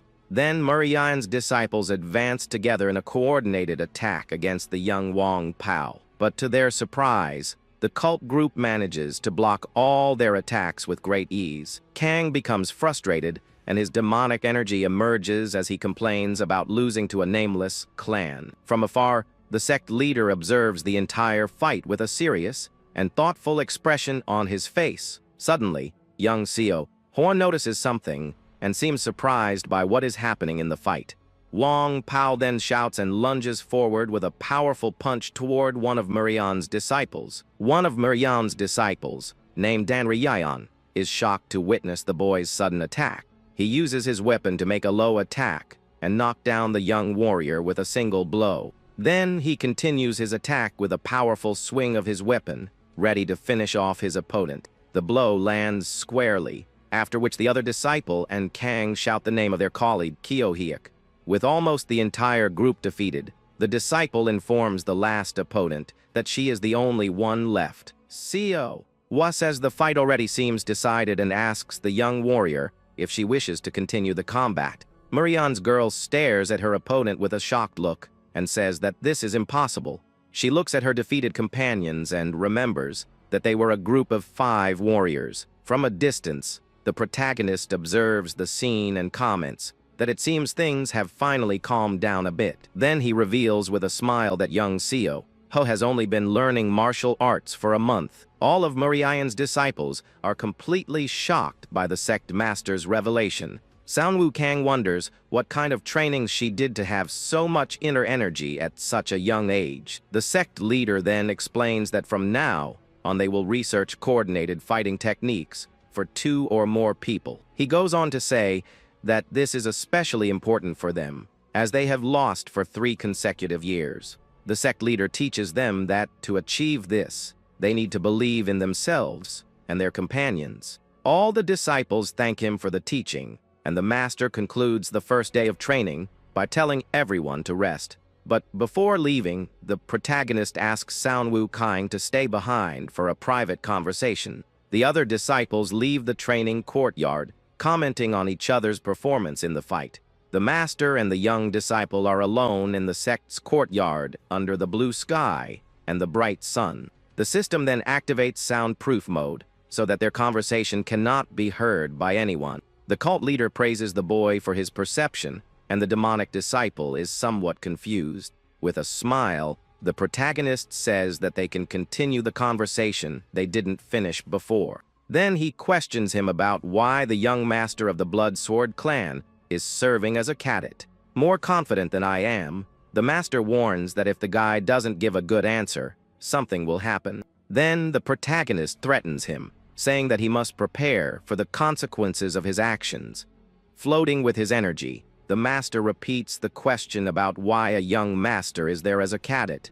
The young disciple panics and wonders what to do while considering the possibility of running away. But the cult leader unleashes an energy blast, demonstrating his power and leaving the boy with no way out. The master appears behind him and warns him that he has no option to escape that conversation.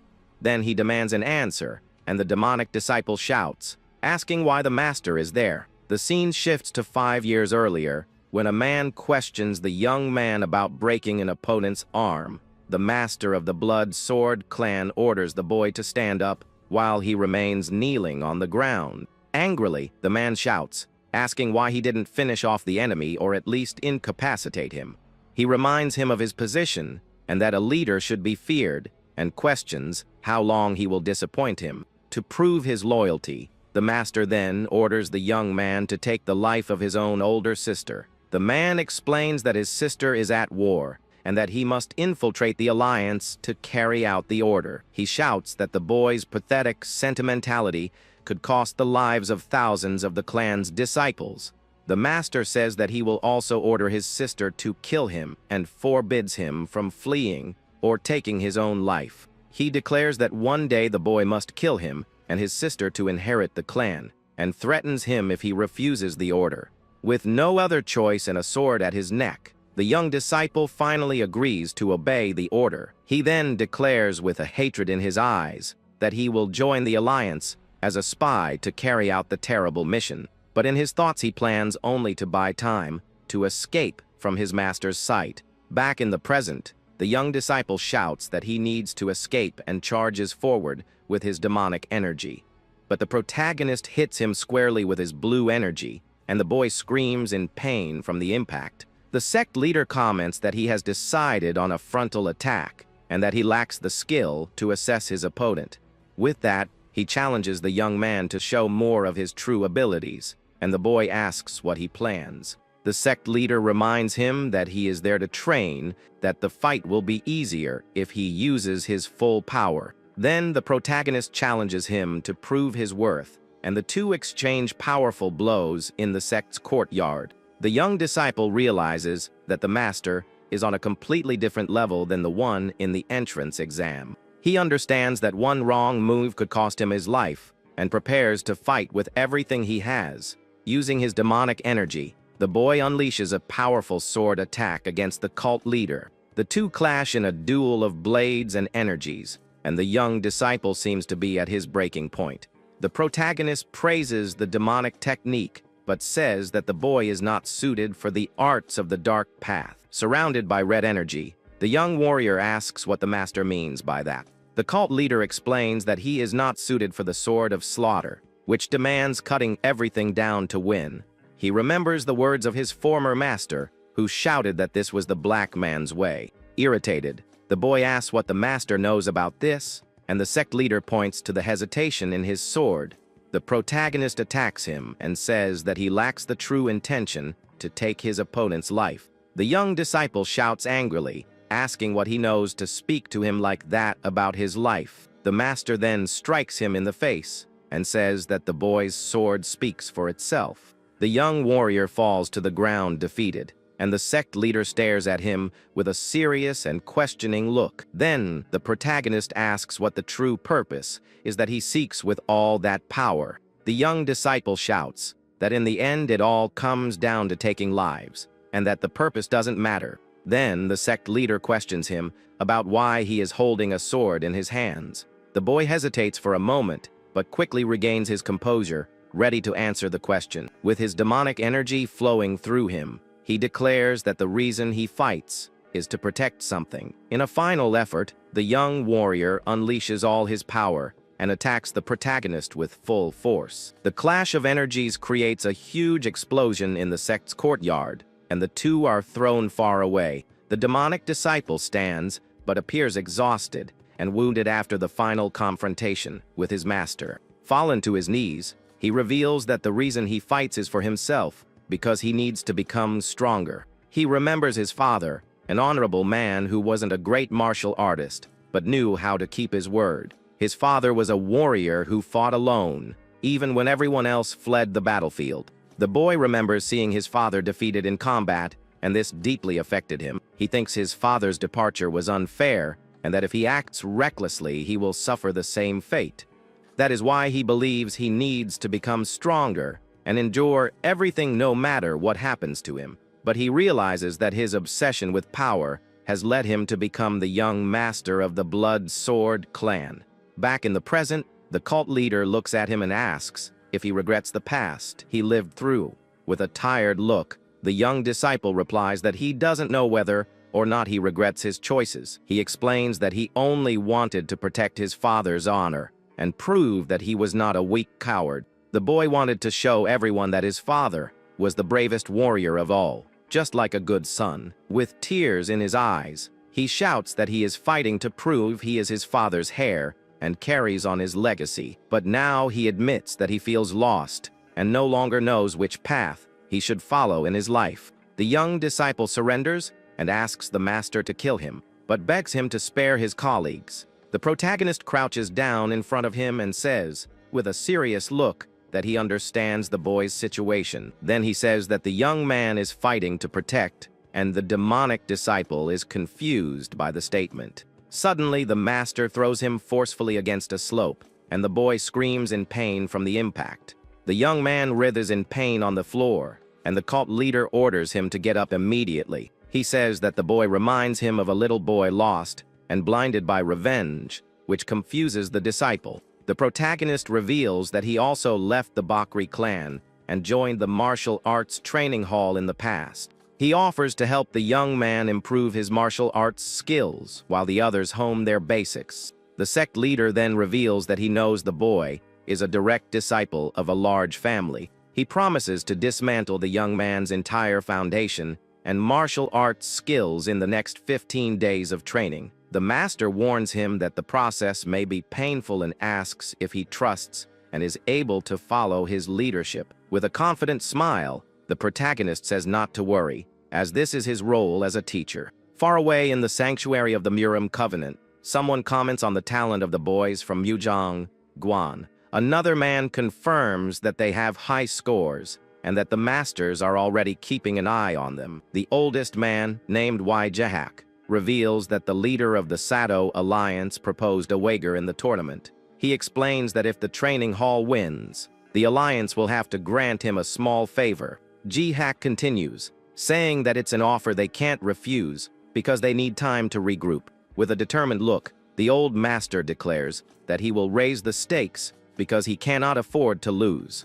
He then appoints as the new tournament instructor a senior who graduated from the martial arts hall 10 years ago. The chosen one is Qiangryu, the current #1 prodigy of Wudong, who smiles at the news. At night, a female disciple complains that she is very tired after a full day of intense training. She keeps complaining that fighting 2 against 5 every day is too much even for them. Suddenly, the protagonist appears and asks if they are already tired, which surprises the girl.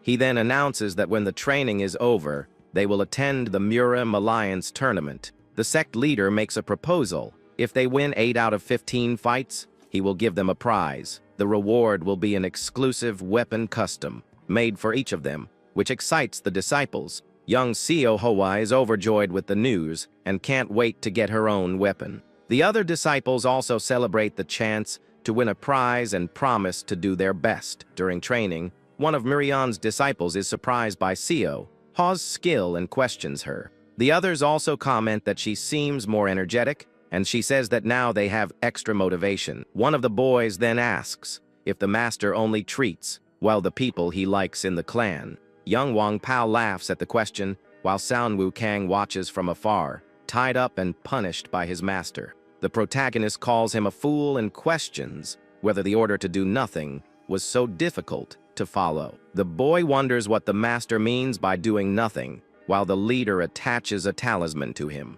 The young man screams in pain from the shock of the talisman, which the master explains is used to trap heretics. The cult leader says the talisman will trap him if he tries to move and challenges him to free himself without using his body. Suddenly, Wang Pao confronts the master and asks if it's true that he's giving Kang special treatment. The protagonist tells him to continue training and says to show how much they have improved with motivation. He turns to his disciple and asks him to observe his companions closely and reflect. We see Murian's disciples training with those of the sect, and they seem to be in complete harmony. During the fight, a disciple thinks that his opponent is not giving him enough space to position himself and attack. Seaman Chek then uses his own body to attack, since the spear's reach was the problem. The tied-up young man is shocked to see his colleague use physical attack techniques and wonders when he learned them. He questions the movement Seo Hua made and whether it was a mistake on her part during training. The master then asks if he can see the growth of his companions, who have improved very quickly. He provokes him by saying that the boy should be afraid of falling behind when he sees the progress of others. The system reports that Seaman Chiak entered a state of spear and body as one during combat. The young man then attacks with a new technique, using his body like a spear to overcome his opponent. Desperate, the bound disciple begs to be released, for he cannot be the only one left behind. The master says that if he moves, he will never be like his colleague, because he is only imitating his former master. The cult leader shouts that he can't break his habits using only the techniques he's learned and questions him. The boy then realizes that if he cannot fix the habits of the body, he needs to fix those of the energy. The protagonist confirms this and says that while his colleagues are searching for new ways, he needs to go further and change his energy. He explains that a martial artist uses at most 70 of the 365 acupuncture points. Determined, the young disciple decides to find new acupuncture points and channel his energy into them. The system warns that your internal energy has mixed with impure energy and is flowing backward in your body. The master warns him not to rush, for if the mutant energy engulfs him, he will lose his danshin. The other disciples are startled by the extreme training and wonder what is going on there. San Wukang screams in pain as red energy emanates from his body, and his teammates become worried. Tied up, he thinks he can't give up now or go back to his horrible past. He focuses on emptying his acupuncture points and purifying impure energy to expel it from his body. The system alerts San Wukang that he has initiated the minor celestial circulation, and he screams with the effort. The young disciple finally collapses to the ground, exhausted and coughing after the intense purification training. The sect leader approaches him and asks if he is all right after the whole painful process. The boy faints, and the protagonist gently holds him to prevent him from collapsing to the ground. He then says that the young man has finally emptied himself of the martial arts of the Blood Sword clan. With a smile, the master congratulates him for becoming a blank slate, ready for a new beginning. The disciple says that if he is now a blank slate, he also needs to practice so as not to fall behind. The sect leader agrees and encourages him to fill in this blank with his own sword path. All the disciples train together and seem to be having fun and getting along very well in the sect. Far away in the forest, a man finds a victim hanging from a tree, the body completely dry. A young female warrior tells the boy to shut up and observes the scene with a serious and worried expression. The man notices the wound on the neck and the way the victim was hung and concludes that it is the person they were looking for. The girl crouches down and realizes that they've lost the creature's trail once again during the chase. The boy comments that there is no pattern among the victims and that it seems the creature only likes blood. He suggests that the cause of all this may be a monster with an uncontrollable thirst for blood. The man continues his analysis and says that the damage is small for such a large monster, but the lack of tracks indicates intelligence. The young warrior stands up and says that they cannot allow any more victims and that they will continue the pursuit. The boy agrees with her decision and says that they must do what their superior orders without questioning. He then thinks for a moment and suggests that perhaps they should take out life insurance. We see a notice that says to contact the leader of the Celestial Sword clan in case of absence for more than a month. The protagonist reads the warning and senses that it will become a major inconvenience for him in the future. He meets with his disciples and congratulates them on their hard work during the last 2 weeks of training. The master says that Siowa and Wang Paul have achieved 8 victories and that they will receive their promised weapons. He encourages them to be proud of themselves and says he expects them to do well in the second training session. The disciples look at the master expectantly as he prepares to announce the next phase of the training. With a wicked grin, the protagonist declares that the second training session will be for them to face each other. Elsewhere, a man is reading a report about missing persons cases in the Hunan region. He explains that the victims are found with their arteries severed and the blood completely drained from their bodies. The protagonist listens to the report and comments that it seems to be the work of a serial killer or a demon. The man goes on to say that the Murim Alliance sent Namgung Wu and the Taoist Chung Ha to investigate. The sect leader is relieved to hear the names and says there's nothing to worry about if it's them. He explains that the combination of the two is excellent and that they are a very strong and skilled duo. Suddenly, a dark memory of a purple demon with glowing red eyes flashes into the protagonist's mind.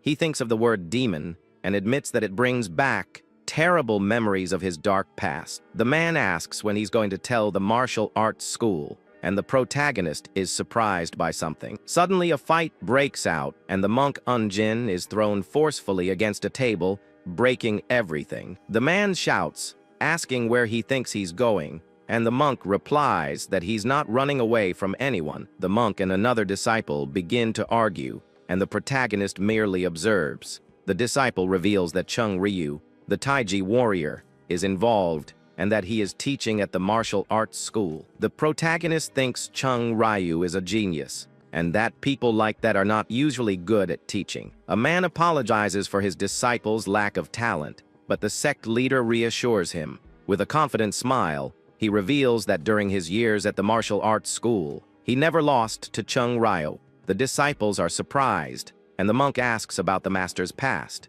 who says he was called the Dragon of the White Sword. Upon hearing the name, the monk is shocked and asks if the master is the former leader of the Celestial Squadron. The boy gets excited and declares that from that moment on, he will follow the sect leader without question. The master says that they did well in the last month, and that they followed his teachings better than expected. But the disciples shout that they can still train more, and the master tells them to shut up and listen. One of the boys comments that no matter how intense the training is, they recover quickly and feel good. The protagonist then explains that they received enhanced recovery because they were temporarily in his cult. He goes on to say that rest is necessary and that mental fatigue is just as important as physical fatigue. The master declares that this is their day of rest and encourages them to visit Daunting Lake to gain experience. He warns them that if they cause trouble out there, they will come crawling back to the Murim Alliance. The disciples assure them that they will remember the warning and leave excitedly for their well-deserved day off. The group arrives at Daunting Lake, and one of them laments that Siowa and Wang Pao couldn't go with them. Excited, they decide to go eat the local specialty, the House of the Falling Flower, and rush to the restaurant. But when they arrive, an employee apologizes and says that there are no more seats available for them. He explains that the first 2 floors are full, and the third is reserved for the greatest martial artists. One of the young men starts complaining about the price, but is stopped by his colleagues before causing a scene. Suddenly, a woman wearing a straw hat approaches and offers to pay. She says she only has one condition and asks them to tell her everything about Bakley Woon. The woman removes her hat, revealing her face, and asks if they accept her proposal. The disciples are surprised and wonder who that mysterious blue-eyed woman is. Elsewhere, a man tells Gawol that he has found her target and that he is an interesting man. He remembers the strong impression the protagonist made at the opening of the Righteous Heavens sect. The woman says she also wanted to make a good impression and planned to open a store to gain a reputation. She explains that since the master of the Yellow Dragon Hall mentioned him, she didn't send him a letter. But to her surprise, she never heard from him and wondered how that was possible. Back at the restaurant, she eats with the disciples, and one of them comments that he thought she was a spy. The woman laughs and says she's used to being misunderstood, which embarrasses the young man. She then asks if the sect leader said anything about her, and the disciple says he probably forgot. The young woman is shocked by the response, and the others try to fix the situation by saying that the teacher is busy. She mentions the bet with the Unorthodox Alliance, and the guy asks what kind of bet that is. The woman realizes they know nothing and decides to tell them everything about the situation. She reveals that the 2 alliances are competing, and that the unorthodox one has bet on the Mirion Martial Arts School. The disciples are shocked by the news, and the monk says that the leader of the other covenant won't even be able to attend. The young woman explains that if they lose, they will suspend all attacks and expansions for an entire year. She goes on to say that if they win, the Murim Alliance will have to do a small favor for their leader. The woman concludes that now the entire Murim Alliance expects them to lose, and that they are pawns in the bet. One of the disciples becomes indignant and says that he cannot accept this, and that he will demand an explanation. The boy says that he and San Wuging have nothing to lose, but the others need to be careful with their sects. He goes on to say that even if they lose their honor, it will not disappear, and the alliance will compensate them. The young warrior confirms his position and faces his colleague with a serious and determined look, but the girl gets angry and yells, asking if he has a desire to end his life right there. The fight begins, and the demonic disciple rises from the table with a furious and determined look. He wonders what the cult leader was thinking when he put them in that difficult situation. Elsewhere, the protagonist talks to a man and says that the Murim Alliance will continue to pressure them. With a confident smile, he declares that now that they have come to him, they are his people, and he will protect them. The man becomes frightened and says that going against the Murim Alliance seems like a terrible idea to them. The sect leader reassures him and tells him to ask permission from whoever is behind him if he is afraid. Suddenly, a man runs up to them and warns that martial artists from both alliances are gathering. The man despairs and asks if a war is about to begin, but the messenger denies it and says that demons have appeared. The protagonist is shocked by the news, and the man reveals that a procession of 100 demons is heading towards the lake. In the dark forest, a terrifying sound echoes, and a mysterious creature prepares to attack its victims. A demon with glowing red eyes attacks a man and bites him fiercely, ready to devour him. The scene shifts to a spooky, dark forest wrapped in a purple haze, while the narrator breaks down what the demon realm is all about.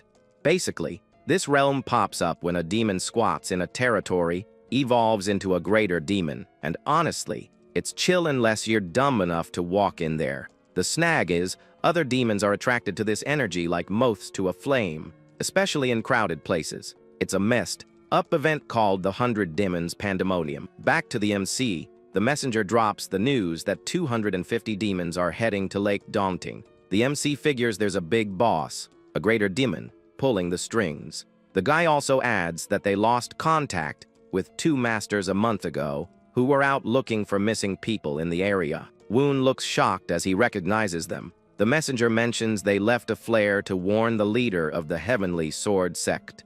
Hearing that, he decides to ditch the Yuyang plan and head straight to Baeksang. He jumps off the roof, parkour style, to start his trip. He figures the major sects are already teaming up, so there's no point in him going there. He just wonders if his students are stuck at the lake. He knows the boys don't need to answer the call since they're VIP protection targets, so the Murim Alliance will ship them back home safe and sound. But priority one, he needs to take out the greater demon before it absorbs all that demonic juice. He continues roof hopping across town. Suddenly, a giant demonic shadow pops up, telling him he has an interesting fate and looks truly delicious. Pretty much, the MC locks in with determination because he knows if he fumbles this, the whole area turns into literal hell on earth. We get a shot of the city at night with that ominous purple demon energy hanging in the sky. Bad vibes are incoming. Back at the diner, the monk disciple is ticked off. He wants to ask the leader how they feel about the alliance using them as pawns. The disciples pack up in a hurry, with the monk leading the charge, looking ready to give someone a piece of his mind. Suddenly, a figure appears in a flash of blue energy right in front of them. They're like, "Who is this dude?" The man introduces himself as Guang Yin, the boss of the Murim Alliance's Yuyang branch. He quickly tells the disciples that 100 demons pandemonium is heading straight for them. The chief sternly orders them to get back to the training camp ASAP, because this place is about to become a war zone. One female disciple asks if he's telling them to run away, but he claims it's a strategic retreat since they are high-value protection targets. Guang Yin yells that they don't need brats getting in the way, and he's not hearing any objections because he's the boss. The disciple reluctantly agrees, but San Wu Gang thinks it's weird that the chief looks so panicked. The branch chief then tells them to get moving because break time is over, and he scrams in a hurry. Confused, the disciples wonder what's up with this sudden pandemonium. One of them thinks the chief played them. He questions why the chief would send them back to training, knowing the city would become a battlefield. Conclusion: he knows the defense is going to collapse. The monk says the major sects are coming, but Sanwoo Gang asks the million-dollar question: what if they can't make it? That's why he assumed the city would fall and sent them, the VIPs, back to training to save their skins. Seaman Cheek says it's just speculation and they should follow orders, but another disciple gives him the side eye. Sanwoo Gang then drops the truth bomb: if they bail now, everyone in this city is gonna meet their maker. He reminds everyone that the master said they are temporary members of the Heavenly Sword sect. Would a real disciple leave people behind? The answer is a chaotic heck no, with a shot of the master and his students ready to throw hands. One of the girls agrees, saying they are also pillars of the righteous path and can't just run away. Seaman caves and says fighting while retreating seems acceptable, making his buddy cheer. Sanwoo Gang takes charge, handing out tasks to get the squad ready for the incoming brawl. With a new purpose, the group of disciples rolls out united, declaring that from this moment on, it's demon hunting season. The blonde woman watching from afar is bummed that they forgot about her too, so she leaves. Meanwhile, the MC enters the spooky forest, remembering the first thing he taught them was how to survive and run. He's worried about his friends running out of supplies. He feels the corruption here has spiked and knows he needs to act fast. Suddenly, a weird sound echoes behind him, and he spins around to check it out. A demon with red eyes spots him. It complains about humans but admits that thanks to them, it leveled up to a greater demon. The demon is annoyed, wondering what trick the humans used to hide inside his domain. It stomps on the ground, grumpy, looking for the group of punny humans to snack on. The creature loses its cool and lets out a terrifying scream, demanding they come out already. Hiding behind a tree, the female disciple watches tensely, realizing this thing is actually enjoying the hunt. She reluctantly admits the master was right.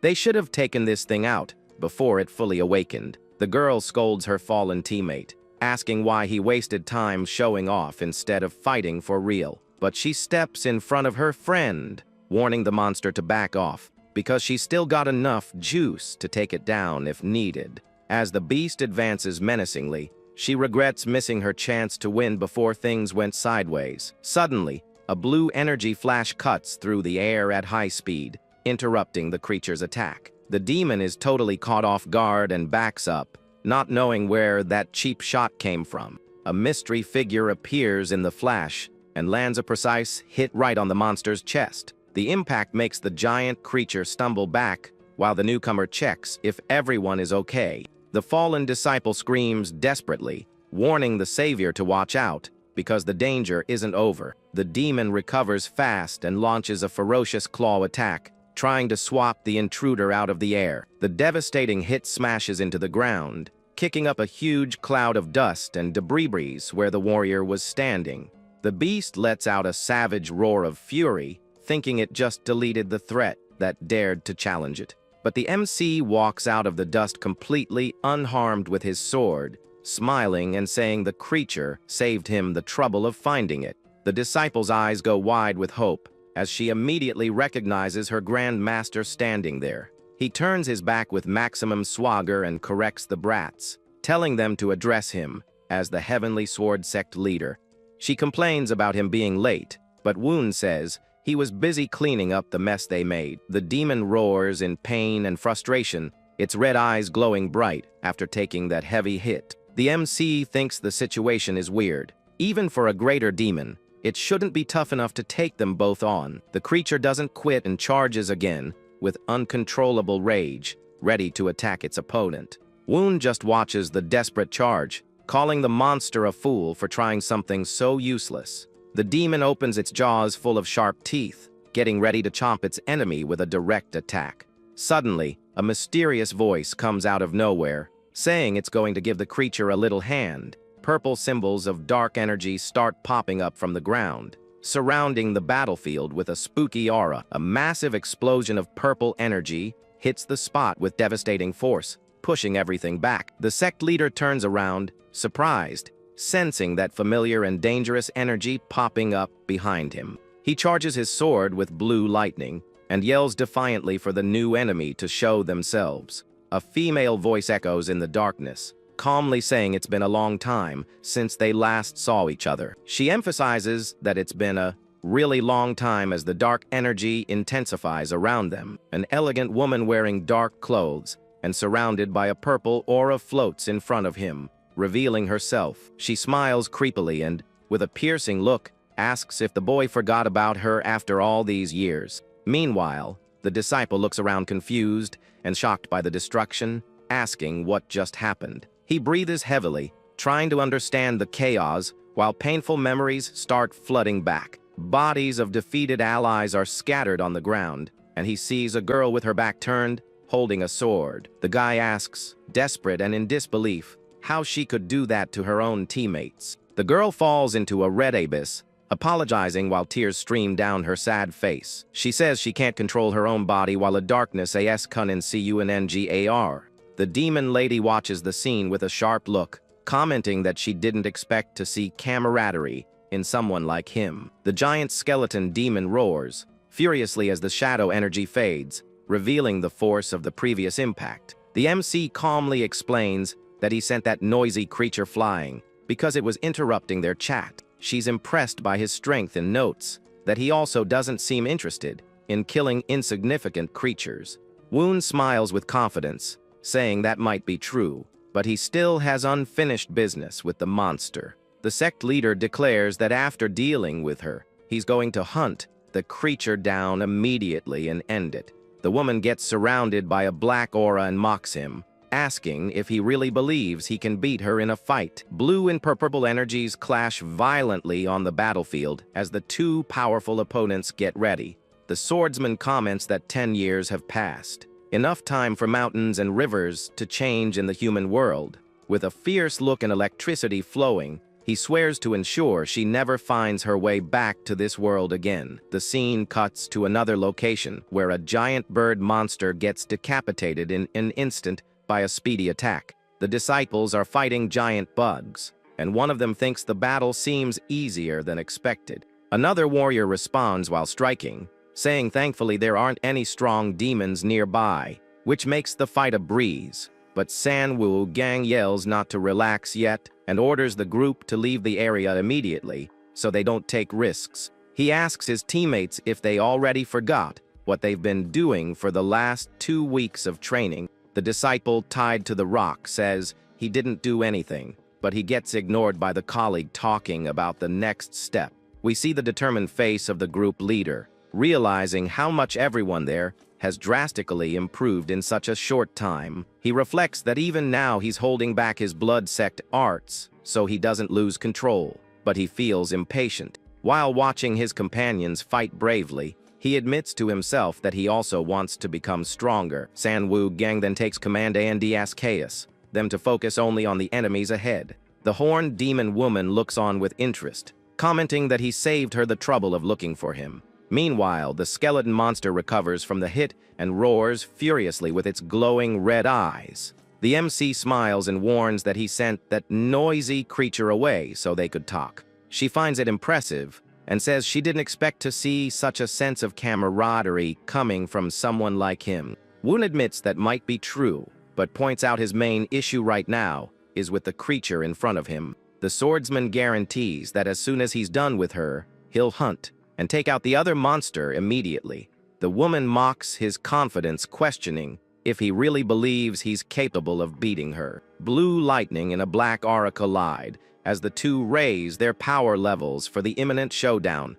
The sect leader comments that 10 years have passed, which is enough time to change mountains and rivers. With a fierce look, he swears to ensure she never finds the path to this world ever again. The scene shifts to the forest where a giant bird demon charges, screaming at the disciples. But one of the young warriors intercepts it in mid-air and slices the beast's head off with a clean sword strike. Another disciple fights a centipede and finds it weirdly easy, asking why it seems simpler than expected. The colleague next to him agrees, noting that luckily there aren't any super strong demons in that area. However, Sanwoo Gang yells not to relax yet and orders the group to get out of that zone immediately. The guy tied to his buddy's back asks indignantly why they are still there then. The leader explains their role is just to block the monster's advance until the main reinforcements arrive. He reinforces the order, shouting for no one to try and be a hero or do more than they can handle. Suddenly, the branch chief gets hit by something invisible and drops to the ground, surprising everyone. San Wu gang looks at the new threat that just appeared and screams for everyone to run now. A terrifying demon appears before them, and the narration warns that this creature is way out of their league. But San Wu gang steps up with determination, shouting that they came to help and ordering everyone to get down immediately. With fast and precise movements, the disciples cut through the smaller enemies, clearing a path with energy strikes. Looking at the danger above, the group leader firmly insists they can't just run away and abandon the battle. Suddenly, he notices a threat coming from above and screams desperately for his teammate Sealman, Cheek, to watch out. A gigantic claw descends from the shadows, focusing on him, and the young warrior barely has time to react to that absurd speed. Fear paralyzes his body for a second, and he wonders, sweating cold, if this is really his tragic end. Then, he denies that cruel fate and firms up his stance with his sword, deciding to block the attack no matter the cost. Jumping with furious determination, the disciple swears he won't let anyone die and unleashes all his hidden power. With no choice, he activates the Asura Blood Sea Sword art, unleashing his ultimate technique in a moment of pure desperation. The attack hits the monster squarely, and the creature lets out a roar of agony as it gets violently knocked back by the force of the blow. Panting after the impact, he hears his teammates shouting his name, completely shocked by what they just witnessed. San Wu gang hangs his head in despair, thinking he failed in the end by using the forbidden technique of his old sect. However, one of the disciples points at his weapon and stammers in surprise, drawing everyone's attention to something strange. The colleague next to him widens his eyes, visibly confused, not understanding what's happening right in front of him. They question why the energy is golden, since the demonic technique is supposed to give off a red blood aura. The boy looks at his own sword and is amazed to see it glowing with a golden light. Remembering the promise that he would find his own path, he smiles and calls out for his sect